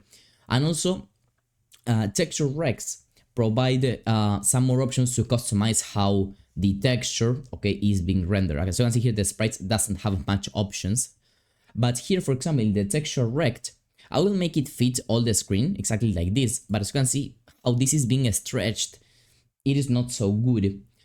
So here in the stretch mode, instead of just a scale, we could say tile. Okay, so this will create this amazing effect that is mostly impossible to achieve with this sprite. Because yes, we would be able to move it around, scale it, but as you can see, achieving that same effect would be mostly impossible. Now I also want to make this color a little bit darker. Basically here under visibility on modulate, you're able to once again modify the color of it. So here once again in the code I will write 1C0D52. Okay, I will press enter. And basically it is quite a similar purple as the one that we have here in the background color, but well, with the difference that it is a little bit darker. So it does give that kind of darkness effect that actually looks quite good. Let's save our scene with Ctrl S, and I will save it inside of the scenes folder. Now here is where the magic happens, because I would be able to go to the main scene, select the main node, and basically instantiate it. But well, here what is happening is that it is covering the ground. As we have been discussing, Godot renders firstly the objects that are on the top. So firstly it is drawing the player, then the ground, and on top of that the background. So we firstly want to draw the background, on top of the background the player, and on top of the background of the player the ground, okay? And as you can see, even though it seems quite weird here, as you can see it is covering all the viewport, okay? If we hide it, for example, and then we show it once again, you will see that indeed the size is okay. Just that, well, here the tile size do not match specifically the window size. And also, just for you to know, this is something that we are going to be doing a little bit later on the course, is how to actually be able to use this background in order to create other backgrounds. Let me explain. I will, for example, create here a brand new scene. I will also create it here as a user interface. This is just an example. And I will instantiate here the background. So we'll have the exact same result. But what is the advantage here? That we're going to be able to modify the background color to create different backgrounds that actually the core of it is the exact same one, but the only thing that is changing is the actual background color. So if we right click on here and select editable children, we're going to have access to the children, okay, basically to these nodes over here that, as you can see, they are the same ones. So for example here, you're going to be able to access the background color. And for example, I know, let's make this background color some kind like an orange or like a pink color. And then the background image, I will just make it like some kind of darker. So there I have the exact same effect that I used to have, okay? And basically, so now I have here a background that is purple and here a background that is pink. And this is how we're able to reutilize the exact same nodes, the exact same scene in different ones to achieve a similar result. So this actually saves a lot of time, and it's actually a pretty good practice to do in Godot. Do not feel overwhelmed by this if you couldn't understand everything, because when the moment comes in which we, for example, create the main menu, you will understand this much better, okay? But for now, let's just delete this scene. Let's create the coins for the game. So as we were explaining, we are trying to break the big scene of the main scene basically into different and smaller scenes, okay, that then we can use over and over again. We are going to, for example, be creating the coin in a separate scene, not only to keep things a little bit organized in each, so that we have every single feature of the game in a different scene, but also because we are not only going to be having one coin, we are going to be having multiple coins. So as we're going to be using that resource over and over again, it is a good idea to actually have it as a separate scene, something similar to what happened with the background, but well, in this time we are not going to be modifying the coin as we did with the background, that we were modifying the color of it. So let's create here a new scene, and the root node for this one If we take a look at the 2D nodes, okay, I'm going to open this up. We have here the collision objects 2D and physics bodies 2D. So the main ones are basically these ones: static body, character body, rigid body, and area 2D, okay? A physical bone 2D and animatable body 2D are not usually used, at least for the most used cases. So we have already covered character body 2D, but well, basically this node makes moving with the script much easier, because for example it actually provided a template that we used for creating the player movement. And we also cover static bodies when trying out the ground, okay?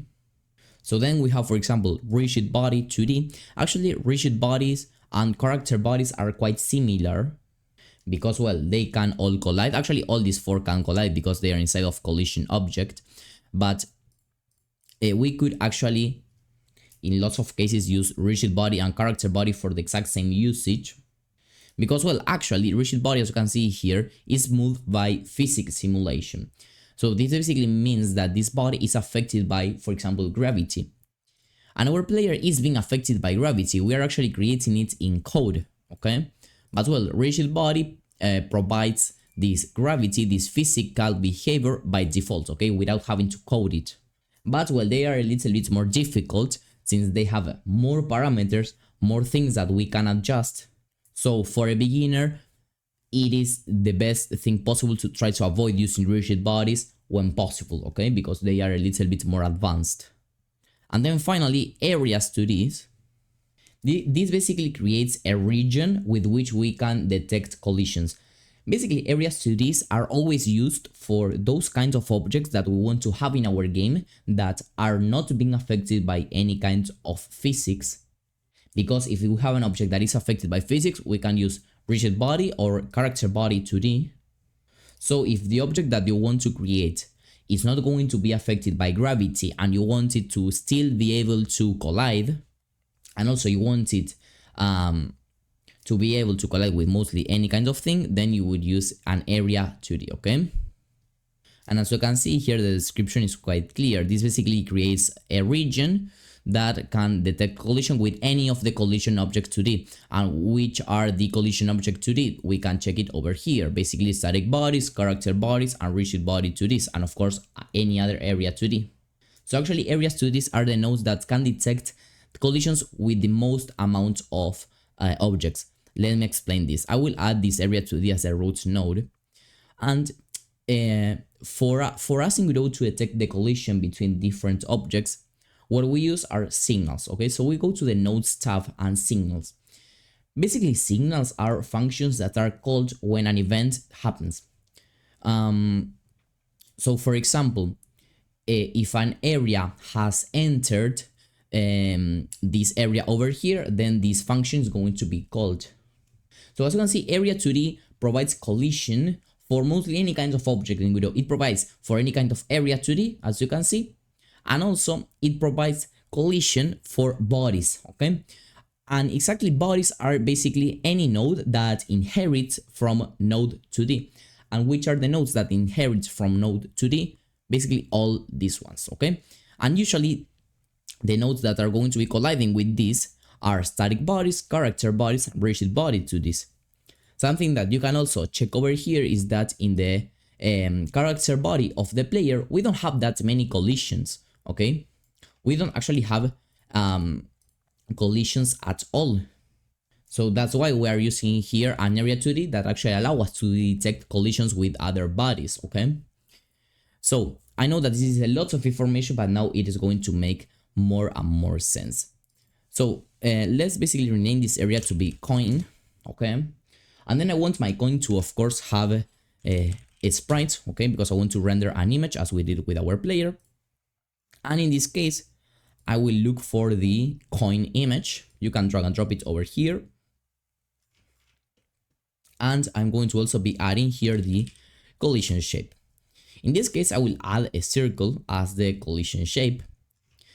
Because, and also I will make it bigger so that I give the player, let's say, some kinds of advantage in terms that it's going to have more area to collide to be able to collect the coins a little bit easier. Okay, this is something that is actually done in video games to facilitate the gameplay a little bit. Okay, then let's save this scene in the scenes folder, and let's also attach a script to it. Okay, that we are going to be coding some functionalities. Make sure that the path here is the actual scripts path, so scripts and over there. So now let's start discussing a little bit collisions. So as we were discussing, areas here provide, well, lots of signals that we can use in order to detect this collision. So area entered, you should only use this when you want to detect collision with other area 2D, as you can read over here.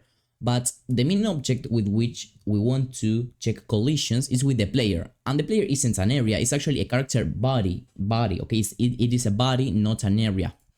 So the function that we should use here is body entered. Okay, so you are going to click on this signal and press connect. Okay, I will just connect it over here, and as you can see, this is going to create a new function over here. So any code that we write over here is going to be run when we collide with some kind of body. Okay, and actually with which body we are currently colliding is going to be printed over here. Sorry, it is provided here. So if the coin is colliding with the player, for example, we are going to be getting information of the body with which the coin is colliding, in this case the player. Okay, so for example, the only thing that I'm going to be doing here when this function is called, I will just print body.name. Body.name is basically this name, for example, coin player. Okay, so now I'm going to go to the main scene, and I will select the main node and instantiate here one coin. Okay, then using the move tool, I will move it to this place, for example, and what I will do is basically play.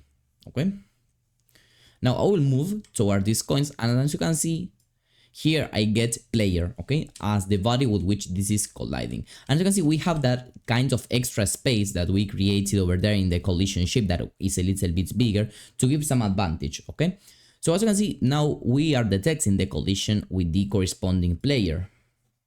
However, there is a good practice that you should always be doing when detecting collisions, and that is that you should always be adding, or you should always make sure that with the object that you are colliding or that you are checking for collisions is the one that you want. For example, here the coin, well, it is actually only going to be able to collide with the player, since it is the only object that also has a collision shape. But well, in a bigger game, you may have your coins colliding with other things. For example, you may have an enemy that is moving on your game, and that enemy may actually collide or touch the coin. So if the enemy touches a coin, we don't want to collect the coin because the player wasn't the one that actually collected the coin. We should only collect the coin when the player was the one that collided with the player. So how does Godot exactly know which body is the one that is colliding with the coin in this case?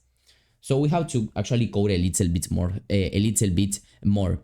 So to differentiate these different nodes, we are going to go to the player scene. I will select the player node, and I will go to the groups tab.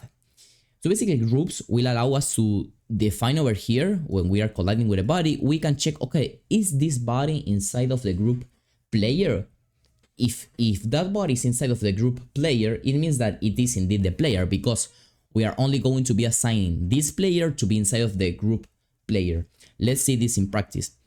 I will add this player node to a new group, okay, and I will call it basically player. I will just press OK, and then over here in the coin, what I can do is to check if this body is in the group player. So I will do if body dot is in group, and here between parentheses you will write player. Make sure that you're using the corresponding symbols, okay, because if not, this is going to throw you an error. Okay, make sure that you're also leaving here this tab, and here, for example, I will just print once again, for example, collided with the player. Okay, Now, as you can see, for example, in the player, we are going to see this icon that it is saying that this node belongs to some group, in this case to the player group. So we can play again.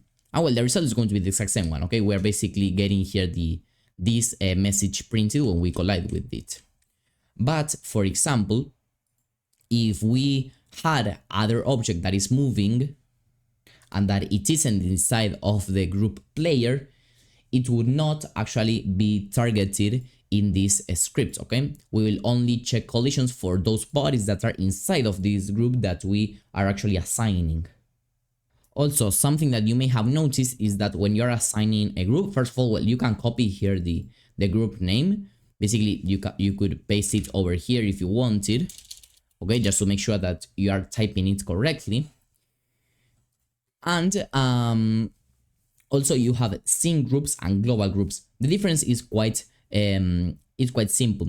Scene groups, you can only assign them to nodes that currently exist on that group. For example, if I go to the coin scene, as you can see, I don't see the player scene, the player group, since the player group is a scene group, so it only exists in the player scene.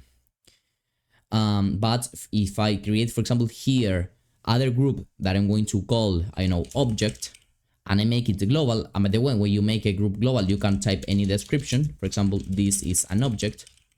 I will be able to assign it here in the player scene, in the coin scene, in whichever scene I want, okay? So that is basically the difference. So we'll just delete by right clicking on here because I don't really need this group. And I will also delete it over here. And also when the player collides with the coin, I just want to have a pretty simple animation. And for when creating these kinds of animations, we're going to be using animation player, okay? So actually we're going to select the coin node, then click here, add child node, and here I will add the animation player, okay? Note here also the difference between animation player and animated sprite. Animated sprite basically allows you to load in different sprites and create different animations, but well, based in sprites, okay? The only thing that we're loading in here are sprites. But animation player, for example, we'll create here in animation and create new. I will just create an example animation. But actually here in animation players, you can animate anything, okay? You could animate the scale of the object, you could animate the position of it, the rotation of it, literally whatever. Whereas in animated sprites, you can only like change the sprite. So what I will do over here is that I will rename this animation by clicking on animation, rename, and I will actually call it collected because I want this animation to be played when the coin is collected. We can set here the duration of this animation. I just want it to be 1 second, that's okay. And the effect that I want to achieve is that the sprite is scaled in, let's say, I don't know, maybe something like this, okay? It is scaled in. And at the same time that this is being scaled in, I want to make it transparent. And how do you make here an sprite transparent? Under visibility, besides here in the modulate, being able to modify like its color, its tone, let's say, you are also able to change the transparency with this alpha. Basically, the alpha is the transparency. So if I move it to the left, so you can see this is going to be fading out. So having in account these two parameters, you will realize that now we have this key icon over here, and this basically will create a new keyframe, okay? Basically, the keyframes are the different points that our animation is going to be having. So you, in any kind of animation, you always have the initial values, and then let's call them the animated values. So basically, the start values and the end values. As I told you, I want to start my animation at this color, at this exact same scale, and as the animation goes by, I want to gradually being fading out this coin, and at the same time I want to be scaling it in. So the two properties that I'm going to be modifying are both the modulate and the scale. So I will go ahead and key this modulate. Over here I will click create, and also in the scale I will key it as well. Then at the end of the animation, so here I will go to the end of it, that is the second one, I will scale it into something like 2, okay, and I will key this value. And then in the modulate, the only thing that I will do is to move the alpha until 0. And I will key that value as well. And as simple as this, we do have this animation finished. As you can see, it looks quite well. But it is a little bit slow. So I will just make it faster by going to the animation player. And here in speed scale, I will set it to something like 3. So it's going to be playing 3 times faster. Okay, and now the animation does look quite interesting. Now let's use all this for when the coin is actually being collected, because well, when the coin is collected, we don't see much things happening. So I will actually erase that line over there. And well, if we are colliding with the player, I want to start this animation. So I will use the dollar symbol to reference a node. In this case, I want to reference the animation player. And in this case, I want to play, okay, the collected animation, okay? And now when we play, you will realize that indeed this animation is being played correctly. However, this coin is still existing. Even though we are not seeing it, the coin is still existing in the game, taking some resources that we are not actually using because the coin has been collected, and let's say that its duty, its task is done. So how we can actually check that this coin is indeed existing? Here you can check that we have local nodes and remote nodes. Basically, local nodes are the nodes that exist, let's say, in the editor itself, in the project, and remote nodes are the ones that exist in this exact window that we are playing over here. So if we go to the remote, we can open up here the main scene, and you will see that indeed this coin is still existing over here. It is not being deleted. So I will stop here the execution, and what I want to check is that, okay, when this animation has finished, I just want to delete the coin, and this is quite simple. I will open up here the animation player, and there is a signal for this. So I will go to the signals tab under the nodes tab, and I will use here animation finished. Okay, I will connect it, and the only thing that I will do is here, okay, when the animation is finished, I just want to delete this object. So the method that you use to delete the object completely is Q3. Now let's try this again, and you will see that in the remote, the coin is existing, okay, but when I collect the coin and the animation finishes, the coin is being deleted, okay? So basically this will allow us to save some resources in bigger games. We also see that here in the debugger we have a warning. Warnings are marked with yellow, whereas errors are marked with red. And basically this is saying that the anim name parameter that is provided here is not being used. This parameter basically will determine which is the animation that has finished playing. So basically the thing is that when any of the animation have finished inside of the animation player, because we can have multiple animations here, but well, we only have one here that we created ourselves, this signal is going to be called. So there are sometimes some situations in which maybe depending on the exact animation that has finished, you want to perform one action or other. In this case, we only have one animation, so that's the only animation that is being played. So we don't really have that problem, okay? But well, here it says if this is intended, prefix it with an underscore. Okay, so just to avoid this warning, I'm going to prefix it with an underscore. We can play again, and you will see that I will actually go to the remote over there, and you will see that there the coin is existing. Now it doesn't exist anymore, and we are getting no warning. So everything is working as it should, and we may also delete this line if you really want to. If we want to count how many coins have been collected by the player, this is actually something quite simple. Inside of the player script, okay, I will actually declare here a new variable, okay?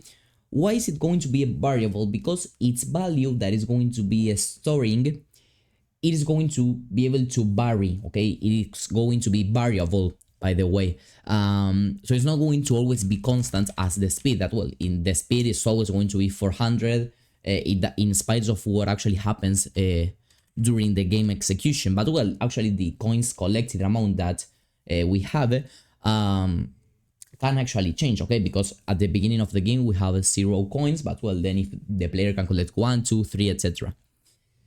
So that is why we're going to be creating this variable. To declare a variable in Godot, it's actually quite simple. You just write var, okay, of variable, and then coins collected, okay, exactly like this. You should follow this syntax, okay, for naming variables in Godot, and then you assign an initial value.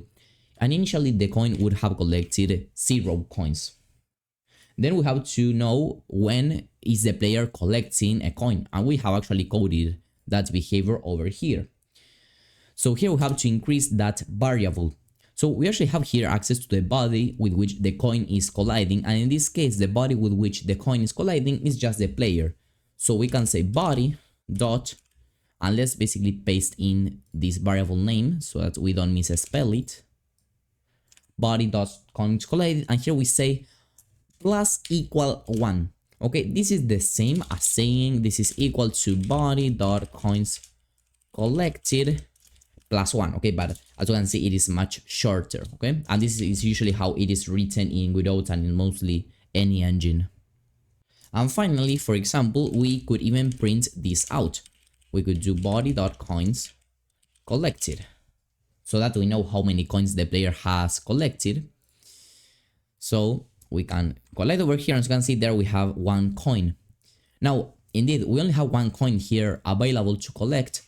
So, as we did with our ground, I will give you some, let's say, default positions for the coins, but well, feel free to actually adjust them as you really want. And by the way, I am seeing here that the coin has some groups, it seems. Yes, this object group that I created as a test, so you can go ahead and delete it. And also for these two to be updated correctly, because well, the object group seems that it is still existing, I will just delete here the player, and I will instantiate it once again. Okay, and I will just move it here to the bottom, and I will do the same thing with the coin. Okay, I will delete it, instantiate it again, and here we should have them. But yes, indeed, now the groups, at least in the scenes, are updated correctly. Let's just make sure that the changes are being saved correctly. And there we go. Okay, now the groups are correct. So yes, as I was saying here, just feel free to put your coins wherever you want. But well, I will put, for example, 1 coin over here. Okay, then I will duplicate this coin. You can either right click and press duplicate or use Ctrl D. And I will put other coin over here. And finally, 1 other coin, Ctrl D. Let's say in the center of this other platform, okay? So now you can see how our coins collected are going to be updated. There we have 1 coin, 2 coins, and 3 coins, okay? But well, this is being displayed in just like the console over here. You can't actually see it in the game. So that is why we're also going to be creating a user interface for this score system.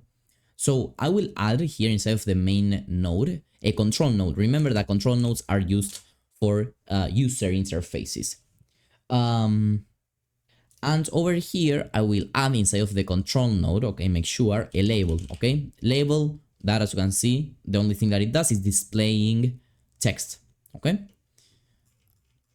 Now, I will type in anything over here because I want to explain something. And as you can see here, well, it seems that it is working some kinds of okay.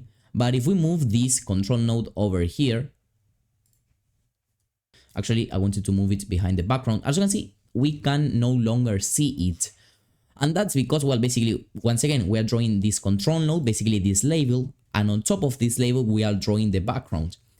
But well, as this is a user interface that we always want to be displaying on top of everything else, an easier way than having to arrange these nodes correctly, and how this is usually done in Godot, you basically use a canvas layer, okay? And basically the canvas layer node will allow you to always display the user interface on top of everything else.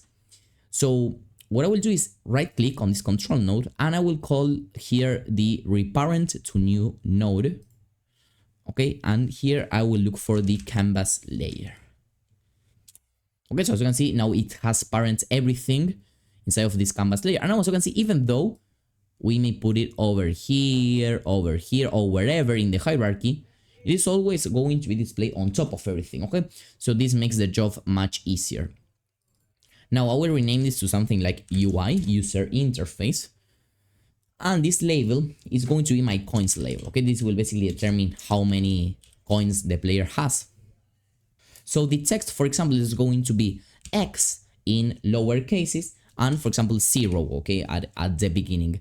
You can check that here the alignment is not correct because by default this is left and top, and I'm just going to be centering everything. And also this is super small, okay, super small. So we can scroll down a little bit, and under theme overrides we can modify lots of things here. But first of all, I will load in the corresponding font that I actually have downloaded from the beginning of the course. So I will click here, quick load, and I will quick load the font.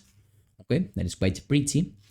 And then I also want to make it bigger using the font size. So I will do something like 50 pixels. Okay, much bigger. Now I want to move this to the right. So as this is a control node, because as you can see, it is a green node, and also you can check that here it is inheriting from the control node over here. Okay, it provides the anchor, so it is much easier to just move things around. But as you can see, even though I am moving things, it is not correct. Why is this happening? Because the control node, as you can see, it is super small. Okay, it should be covering all the screen. So let's make it cover all the screen. And now, yes, we are going to be able to position this coins label wherever we want. So I will move it to the top right, and then using the move tool, I will just separate it a little bit, okay? So here, for example, we are going to be having our text being at depth 1, 2, 3, 4, 5, whatever, okay? Now, not only do I want to have this coins label over there, I will actually move it a little bit more to the right. But I also want to have the coins icon, just to have a little bit more of an interface. So inside of this control node, I press Control A, that is the shortcut. And I will use over here the texture rect, okay, that once again is a control node, so it is a little bit easier to position and move around. And I will use here the exact same coin icon, okay? Now, what I will do is the following. I will move it to the top right, and to make sure that things are fitting correctly, I will move this texture rect, that I will rename it, by the way, to something like coins icon. I will move it to the position in which the coins label is, basically to actually the Y position. So I will go to layout, transform, and here I have the Y position, that is 13. So here the coins icon, I will move it to the same Y position under layout, transform, position 13. So now as I can see in the Y, they are in the same position, so I can just move it a little bit to the left, maybe something like this. And as you can see now, the UI does look quite interesting. We can play this, and indeed it is looking good. But well, we aren't still updating this UI as we should. So to update this coins label, I will attach a new script to this control node that I will save in the corresponding scripts folder. And something that I will actually have here is a function that will do this job. So I will call it func, because you declare functions with this keyword. And then I will call it update coins text. Once again, when declaring functions in Godot, this is the proper syntax, the most used naming convention. And then between parentheses, I will provide here an argument, and I will get to explain this in a second. Okay, that I will call it coins collected. Okay, coins collected. So now over here, what I will do is that I want to update the coins label text. So I will call here the coins label, okay? And what I want to modify here is the text. So we'll do dot text, because I want to modify its text. And remember that here the text, it isn't only the amount of coins collected, it isn't just 0, 1, 2, etc. But also we have this X and also that space. So we also have to include that. So we're going to do that X, also one space, and we also want to include the amount of coins collected, basically the 0 over here, that could be a 1, 2, 3, etc. So we put there a plus, and then we write here str coins collected. Let's break this into different things, because if not, it could be a little bit complicated. First of all, what we are providing here is called an argument. Basically, an argument is something that then when you are calling this function, you must provide. When we are calling the update coins text, we must provide this argument, because if not, the function is going to return an error, because it does need these arguments in order to work, because in reality we are even using this argument over here. In fact, we had already worked with arguments in the coin. For example, this body is an argument, okay, that in this case the argument is provided by Godot, okay, but well, in this case, in this function, as we are creating it ourselves, we ourselves must provide what is coins collected, okay. And what happens is that coins collected is a number, basically an integer. Coins collected can be 0, 1, 2, etc. But what happens over here is that text in labels are strings. Basically, strings are text. So in order to join up both strings and integers, we must make sure that every single data is converted into a string, okay? So that is why this str function is doing here, basically converting these coins collected into a string so that this can work properly. If you don't use this str function over there, it is going to throw an error. And now, when do we want to update the coins text? When we actually are increasing here the body.coins collected. So remember that here the coin, we have it instantiated over here, okay?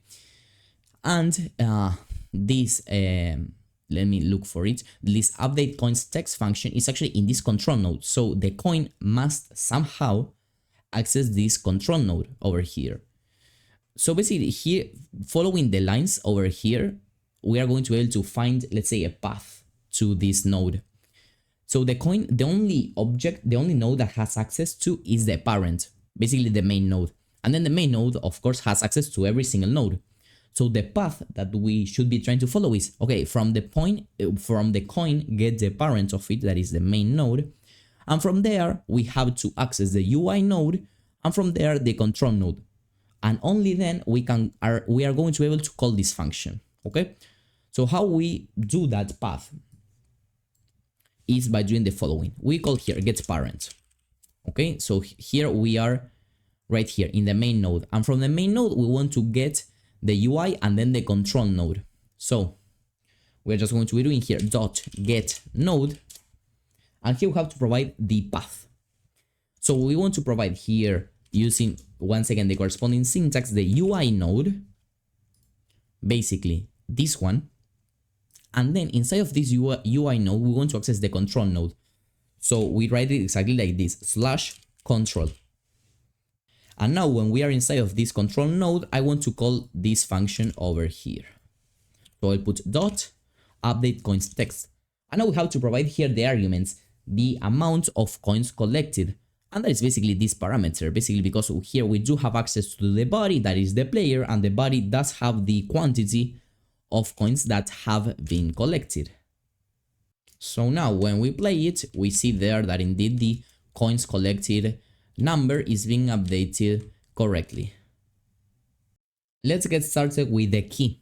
We're going to create a brand new scene, and as we did with our coin, we're going to be creating a root node of type area2D, because well, we only want to detect collisions and the subject is not going to be affected by physics, for example. So the easiest node to use would be an area2D, also because of the fact that it provides here the body enter signal, so it makes detecting the collision with the player much easier.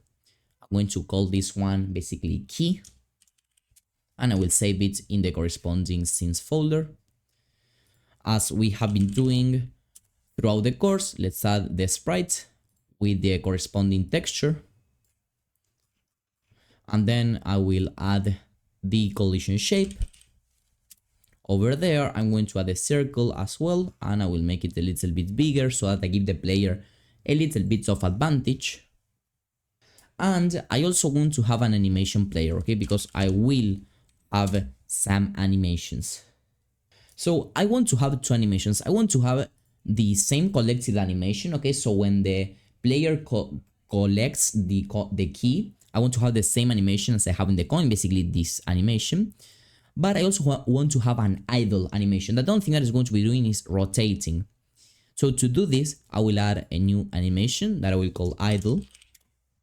And in this case, it is going to be a longer animation, something like 3 seconds. So the values that I will key are basically the rotations in the sprite. So I will key the initial rotation in 0, and then in the second 3, the rotation is going to be something like 360. So it's always going to be rotating around, and I will key this value as well. So as you can see, this is how the animation is going to look like. Quite simple. We also have to enable loop, okay? So that when the animation finishes, it is going to be played over and over again. So you activate this option here in animation looping.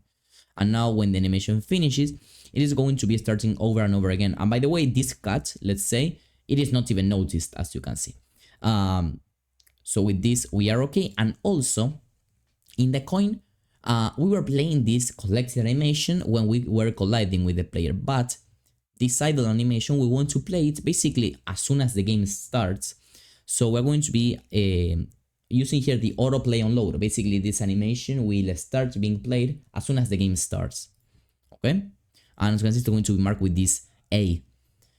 Now, I also want to have the collected animation. Basically, the same one as I have in the coin. So I will go to animation tools, new, collected. Okay?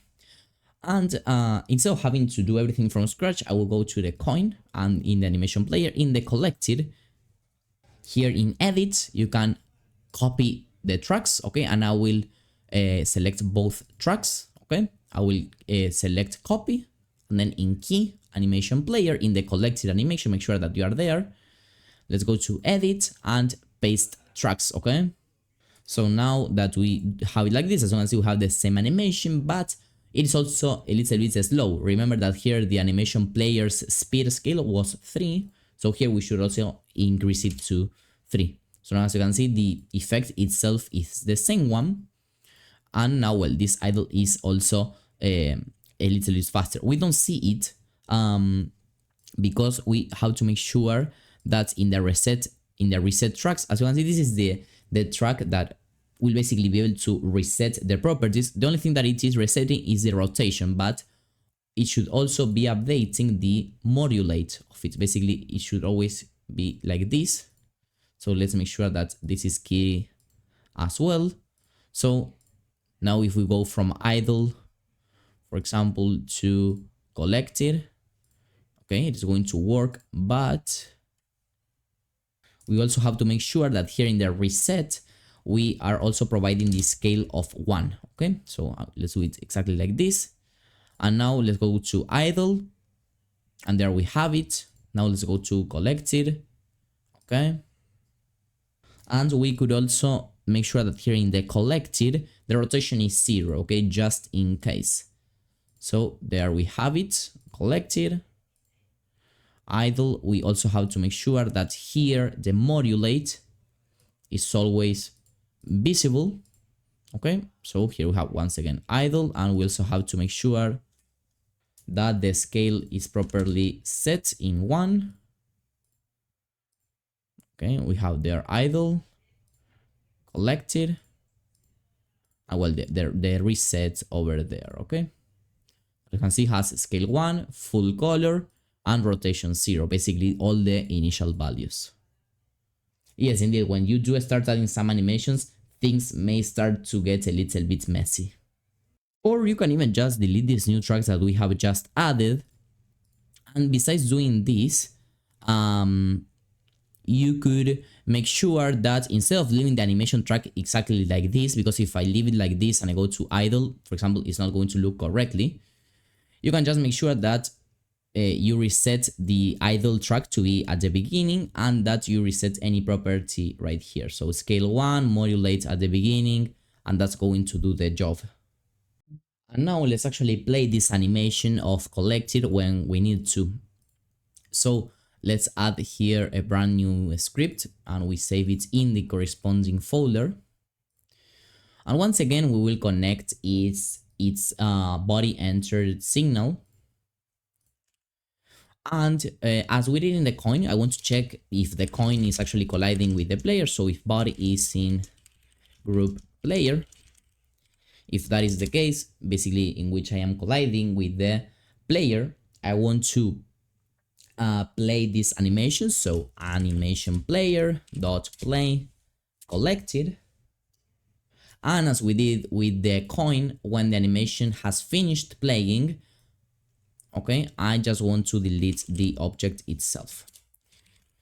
Something that you may question yourself is the fact that, well, we do have two animations here. So this function, as the idle animation is going to be finishing in some time, you may think that this function is going to be called, but well, it is not going to be called because it is in loop, okay? So animations that are looping, even if you change to other animation, this signal is not going to be called. And of course, the animation is not finished, even though it may, let's say, finish, but well, as it is always starting over and over again, as it is looping, this function is not actually shot, okay? It's not actually being emitted, basically. Now let's actually position this key inside of the main scene. And by the way, make sure that your chains are saved by pressing Ctrl S. So I'm going to instantiate it, having selected my main node. So key, and I will move it with the move tool, okay, to some place like here. Okay. So now I will press here play, and I will have my key rotating around. As you can see, my coins number was increasing, and I can collide with this coin. Okay, and the animation was played. We see the same warning of the anim name that is not being used, so I will just prefix it as we did in the coin. And now that warning is going to disappear. So let's just check it once again. As you can see, we have no warning. We do have the key, but we don't have that padlock or that door. So let's create it once again. As we have been doing with both the coin and the key, we need it to be an area 2D, as well as with its own sprite and collision shape. And I will load in the corresponding padlock sprite, okay? And also the sprite that in this case is just going to be a rectangle, okay, because it will match the actual shape of it a little bit better. It doesn't have to be completely accurate, okay, but well, there is no problem. And I will rename it to Padlock. And of course, I will save it. Now, when colliding with the padlock, for when the player is going to be colliding with the padlock, what we need to check in order to know if the level is completed or not is that if the player has the key or not. So to do this, I will once again go to the player script, and besides the coins collected, I will also create a variable here called key collected, okay?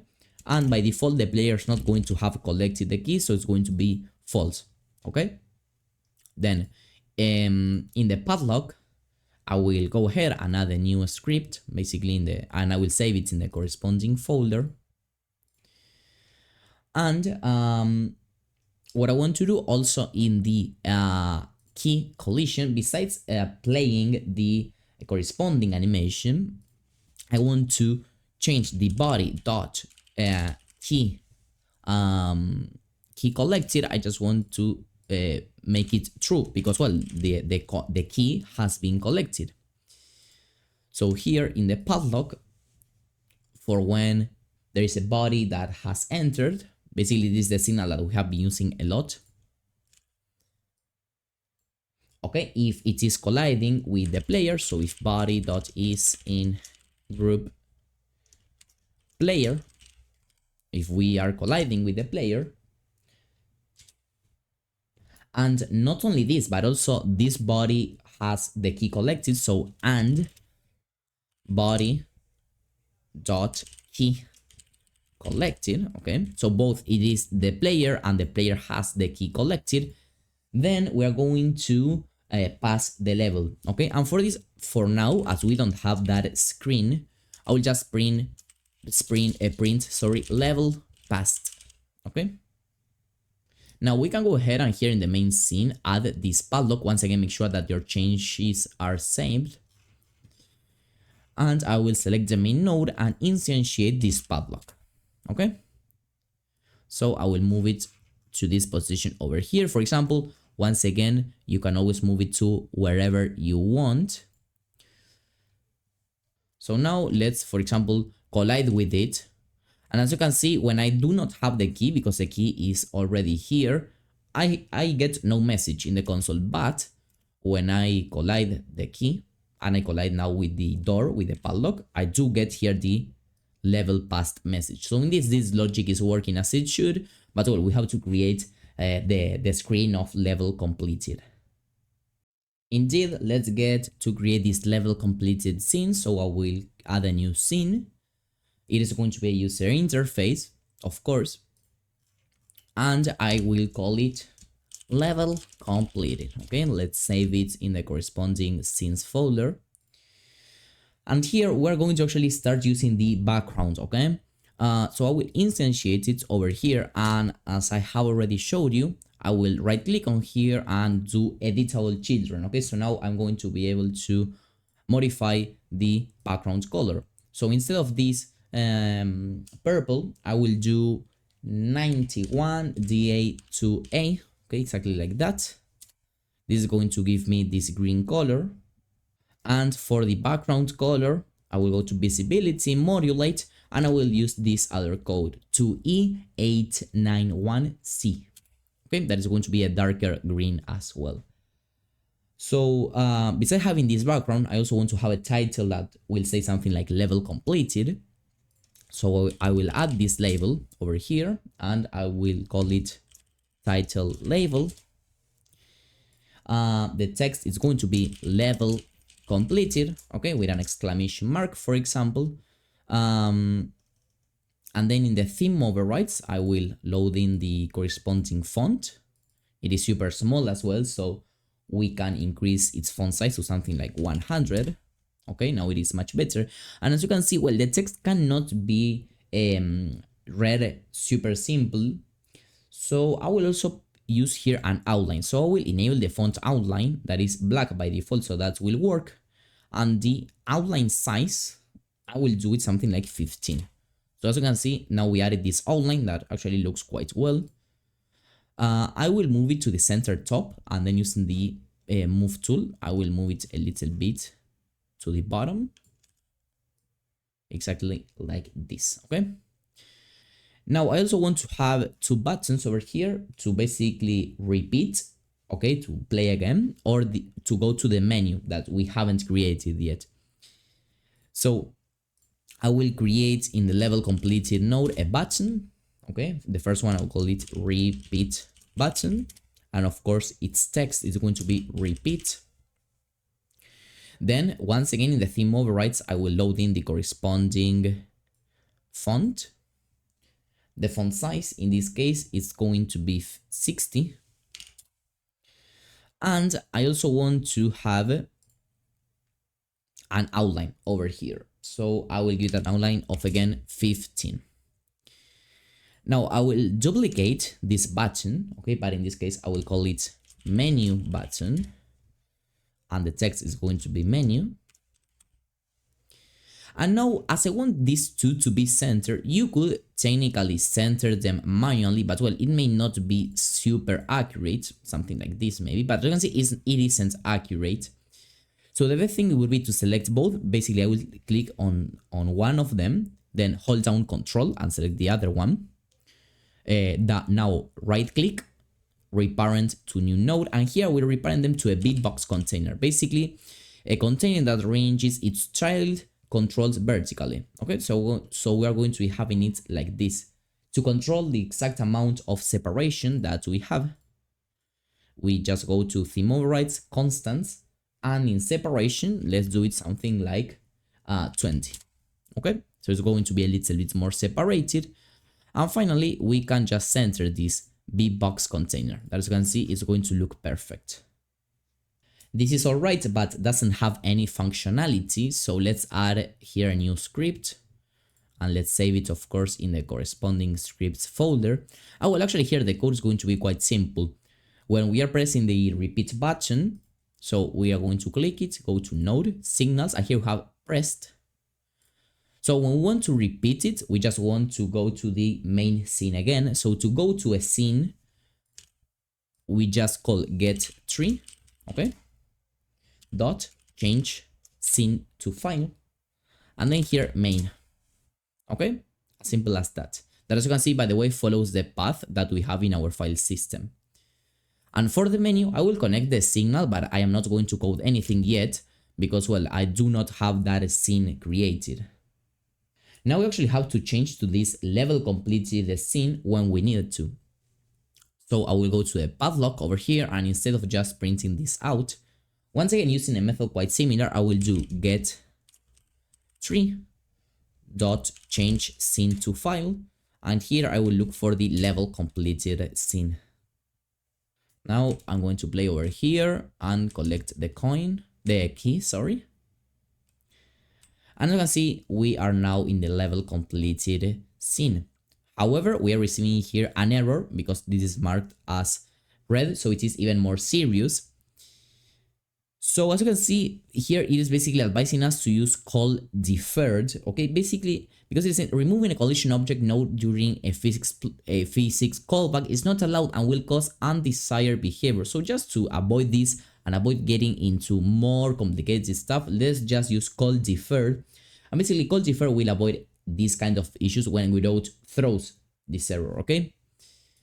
So instead of calling it like this, we will actually wrap this line in a brand new function that I will call change to level completed scene.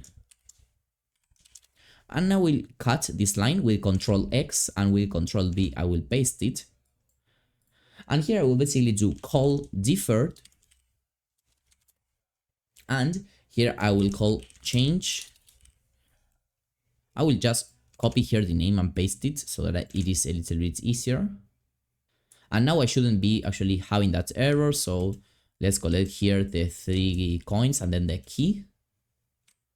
Okay, and now, as you can see, we receive no error. By the way, I'm going to just make the container a little bit bigger so that the text may fit a little bit better. So we'll just make the container with the select mode a little bit wider, maybe something like this.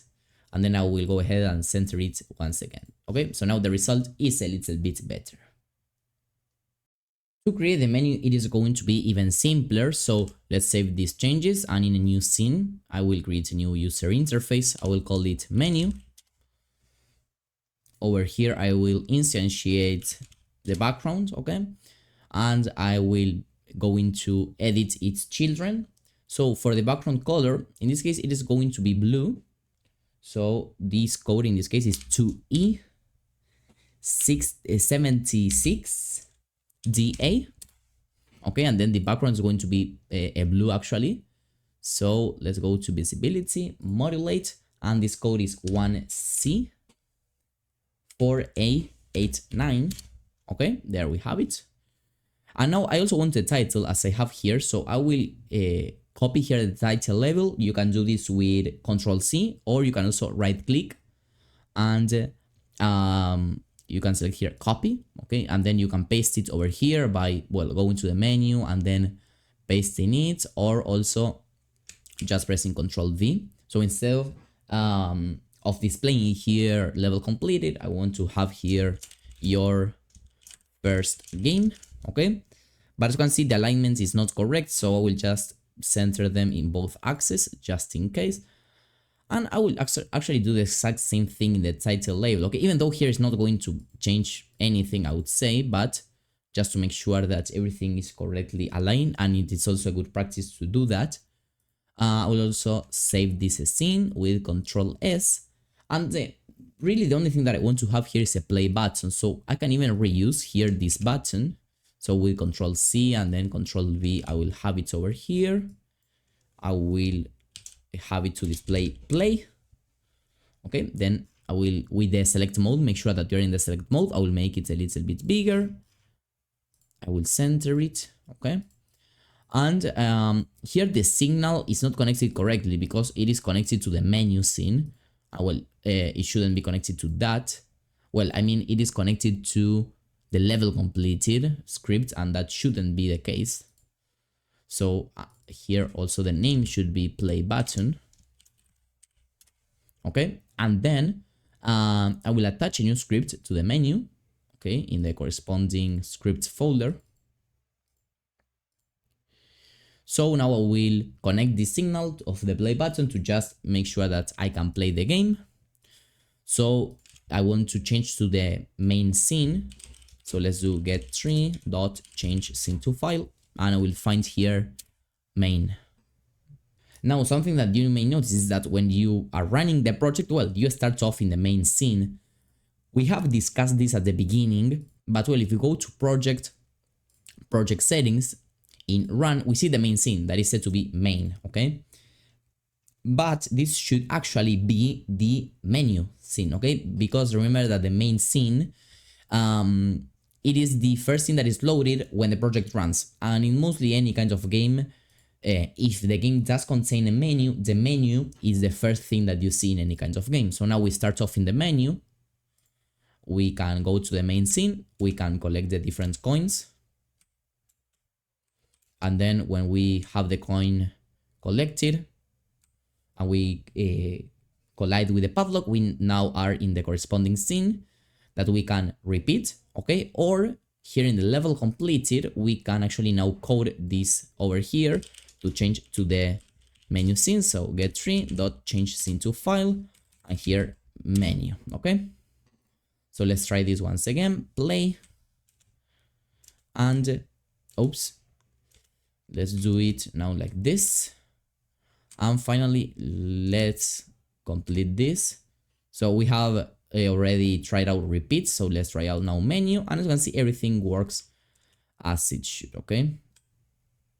Something that you may notice is the fact that when you're in the game and you start stretching the screen, well, things start to break, and even more in the actual scene, because, well, the screen isn't actually stretching. So, well, things are starting to work a little bit weird. So to fix this, we will go to project settings, and here we are going to be finding window over here, and then here in a stretch mode, we are just going to be changing this to canvas items, okay? And what this will do is that basically we're going to be able to having some stretch. So when we are stretching the window, we are going to actually be having these black bars that will allow us to actually always keep the things as they should. So even now you are able to play your game maximized and everything will look actually perfect.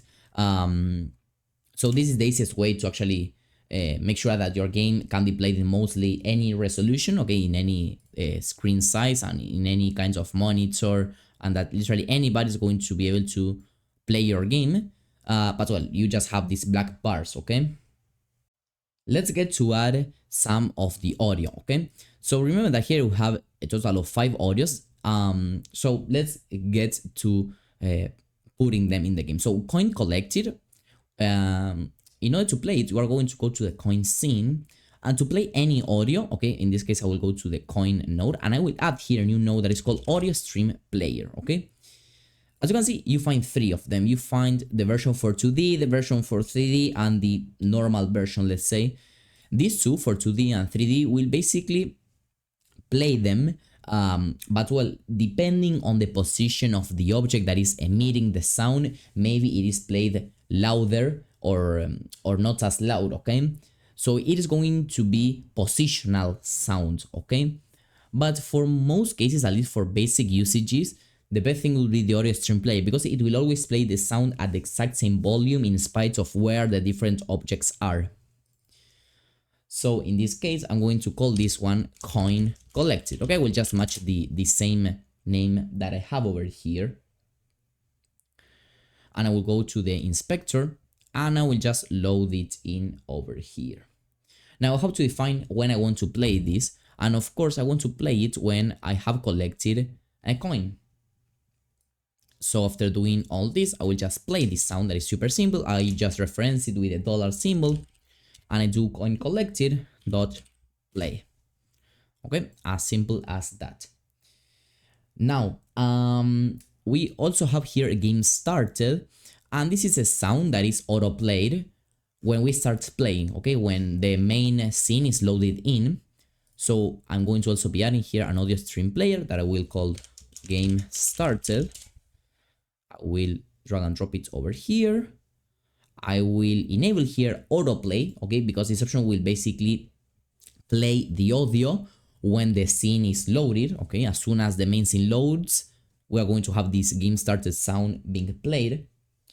The next one is key collected, so I'll go to the key scene and add here once again an audio stream player that I will call key collected. I will drag and drop it over here and I will play it once again when the key is actually collected. So after doing this, I will reference it key collected dot play, and there we have it. We also have level completed. Okay, so this is a sound that is played when the level completed scene is loaded in. So I will add here other audio stream player, level completed. I will load it in and enable autoplay since I want this audio to be played as soon as the level completed scene is shown, let's say. And lastly, we have the music. For the music, it is a little bit more complex yet simple. Because what happens is that, well, of course the game is happening in different scenes. So these audio stream players are limited to the scene that they are created. For example, if in the main scene we play the game started sound and as it is being played we change to other scene, basically its execution is going to be interrupted because this game started sound only exists and can only be heard in the main scene. We can't play it or hear it in, I don't know, the coin scene. But what happens with the music is that we want to actually hear it in any scene. We want to hear it in the menu, we want to hear it in the main scene, and we also want to hear it in the level completed scene. We always want to be hearing it. So to do this, what we're going to do is to create a brand new scene that the only thing that will contain is this music, okay? So I will create this audio stream player that I will call music, and I will save it as I would do with any scene. And here I will drag and drop the music, okay? I will of course enable autoplay because I want to have the music playing from the very start of the game. And I also want to double click on this music and enable loop, okay? So that whenever the music finishes playing, it starts over and over again. So now I'll click here reimport, and there I will have it with the loop enabled. And now to make this actually work, we'll go to project settings, and here in globals, okay, we will add here a new auto load, and I'm going to select this music scene. I will click here add. And basically what this will do is that as soon as the game starts playing, this music scene is also loaded in, and as it is a global scene, it will always continue existing in spite of the current scene. It is as if we have it here instantiated, okay, in every single scene, okay? It is basically that. This is super used for any kind of gaming Godot when you want to have music without any kind of interruption. And this is the result that we end up having.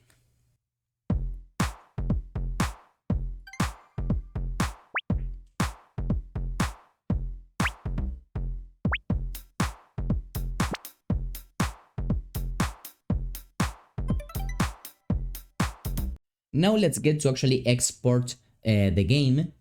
This will actually allow you to run the project to play the game without having to use Godot, and you would also be able to share this game that you have created with any friend or family member. So this is super easy in Godot. You just go to project, export, and here in the presets you can see all the platforms that you're able to export. So I will use Windows Desktop. Oh, well, you will receive tons of errors here, but well, in just 2-3 clicks you're able to fix them mostly all. So you will click on Manage Export Templates, and then here Download and Install. This will basically install some files that we don't need in order to just export.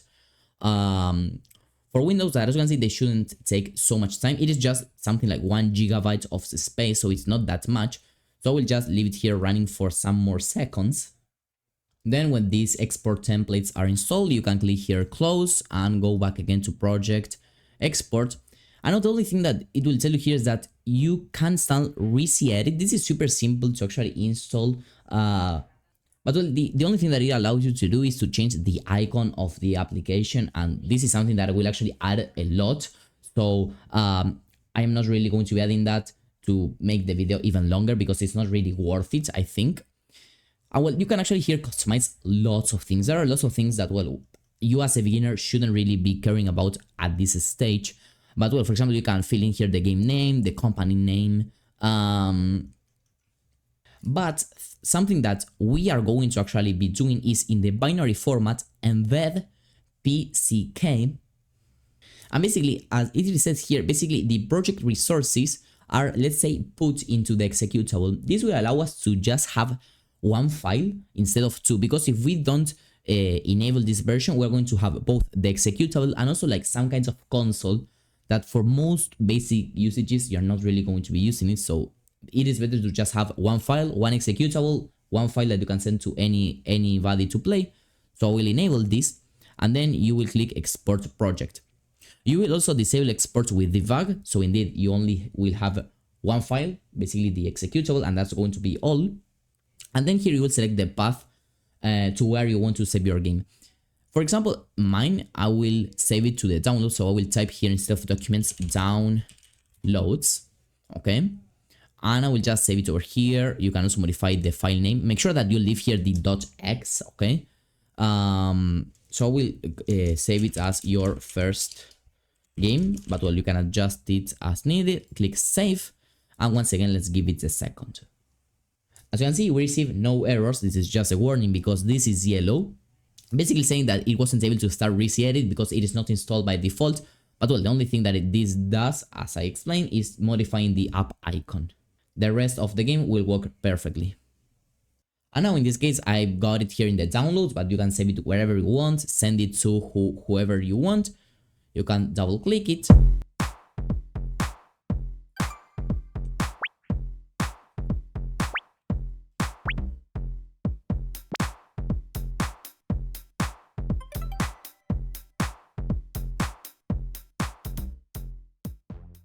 So yes, indeed, congratulations on completing this course, but well, you still have to keep up learning. How exactly? There are just so many ways. Firstly, I recommend you take these two courses that Patrikios have created. One of them is completely about GDScript, and the other one is related to Godot. These both courses can help you organize your ideas even better. GDQuest is also another channel that you can take a look at, specifically this 2D course. Finally, the Godot documentation is also an amazing place in which you can learn lots of things. It even contains full text written courses in both 2D and also in 3D. By the way, all these links are in the description down below. After taking these courses and creating more games, you'll have a better understanding of how to create a game on your own. So you might want to modify some of the games you've created in these courses by adding your own mechanics, or you could try replicating a game you like, such as Flappy Bird or Mario Bros. The important thing here is to keep the ball rolling. So if you were able to actually learn something interesting, I would really appreciate that you subscribe to the channel, because that really helps me grow the community and actually help more people as I did with you. So indeed, I hope we can see each other in the next one. Bye bye, and I wish you the best of the lucks on your game development journey.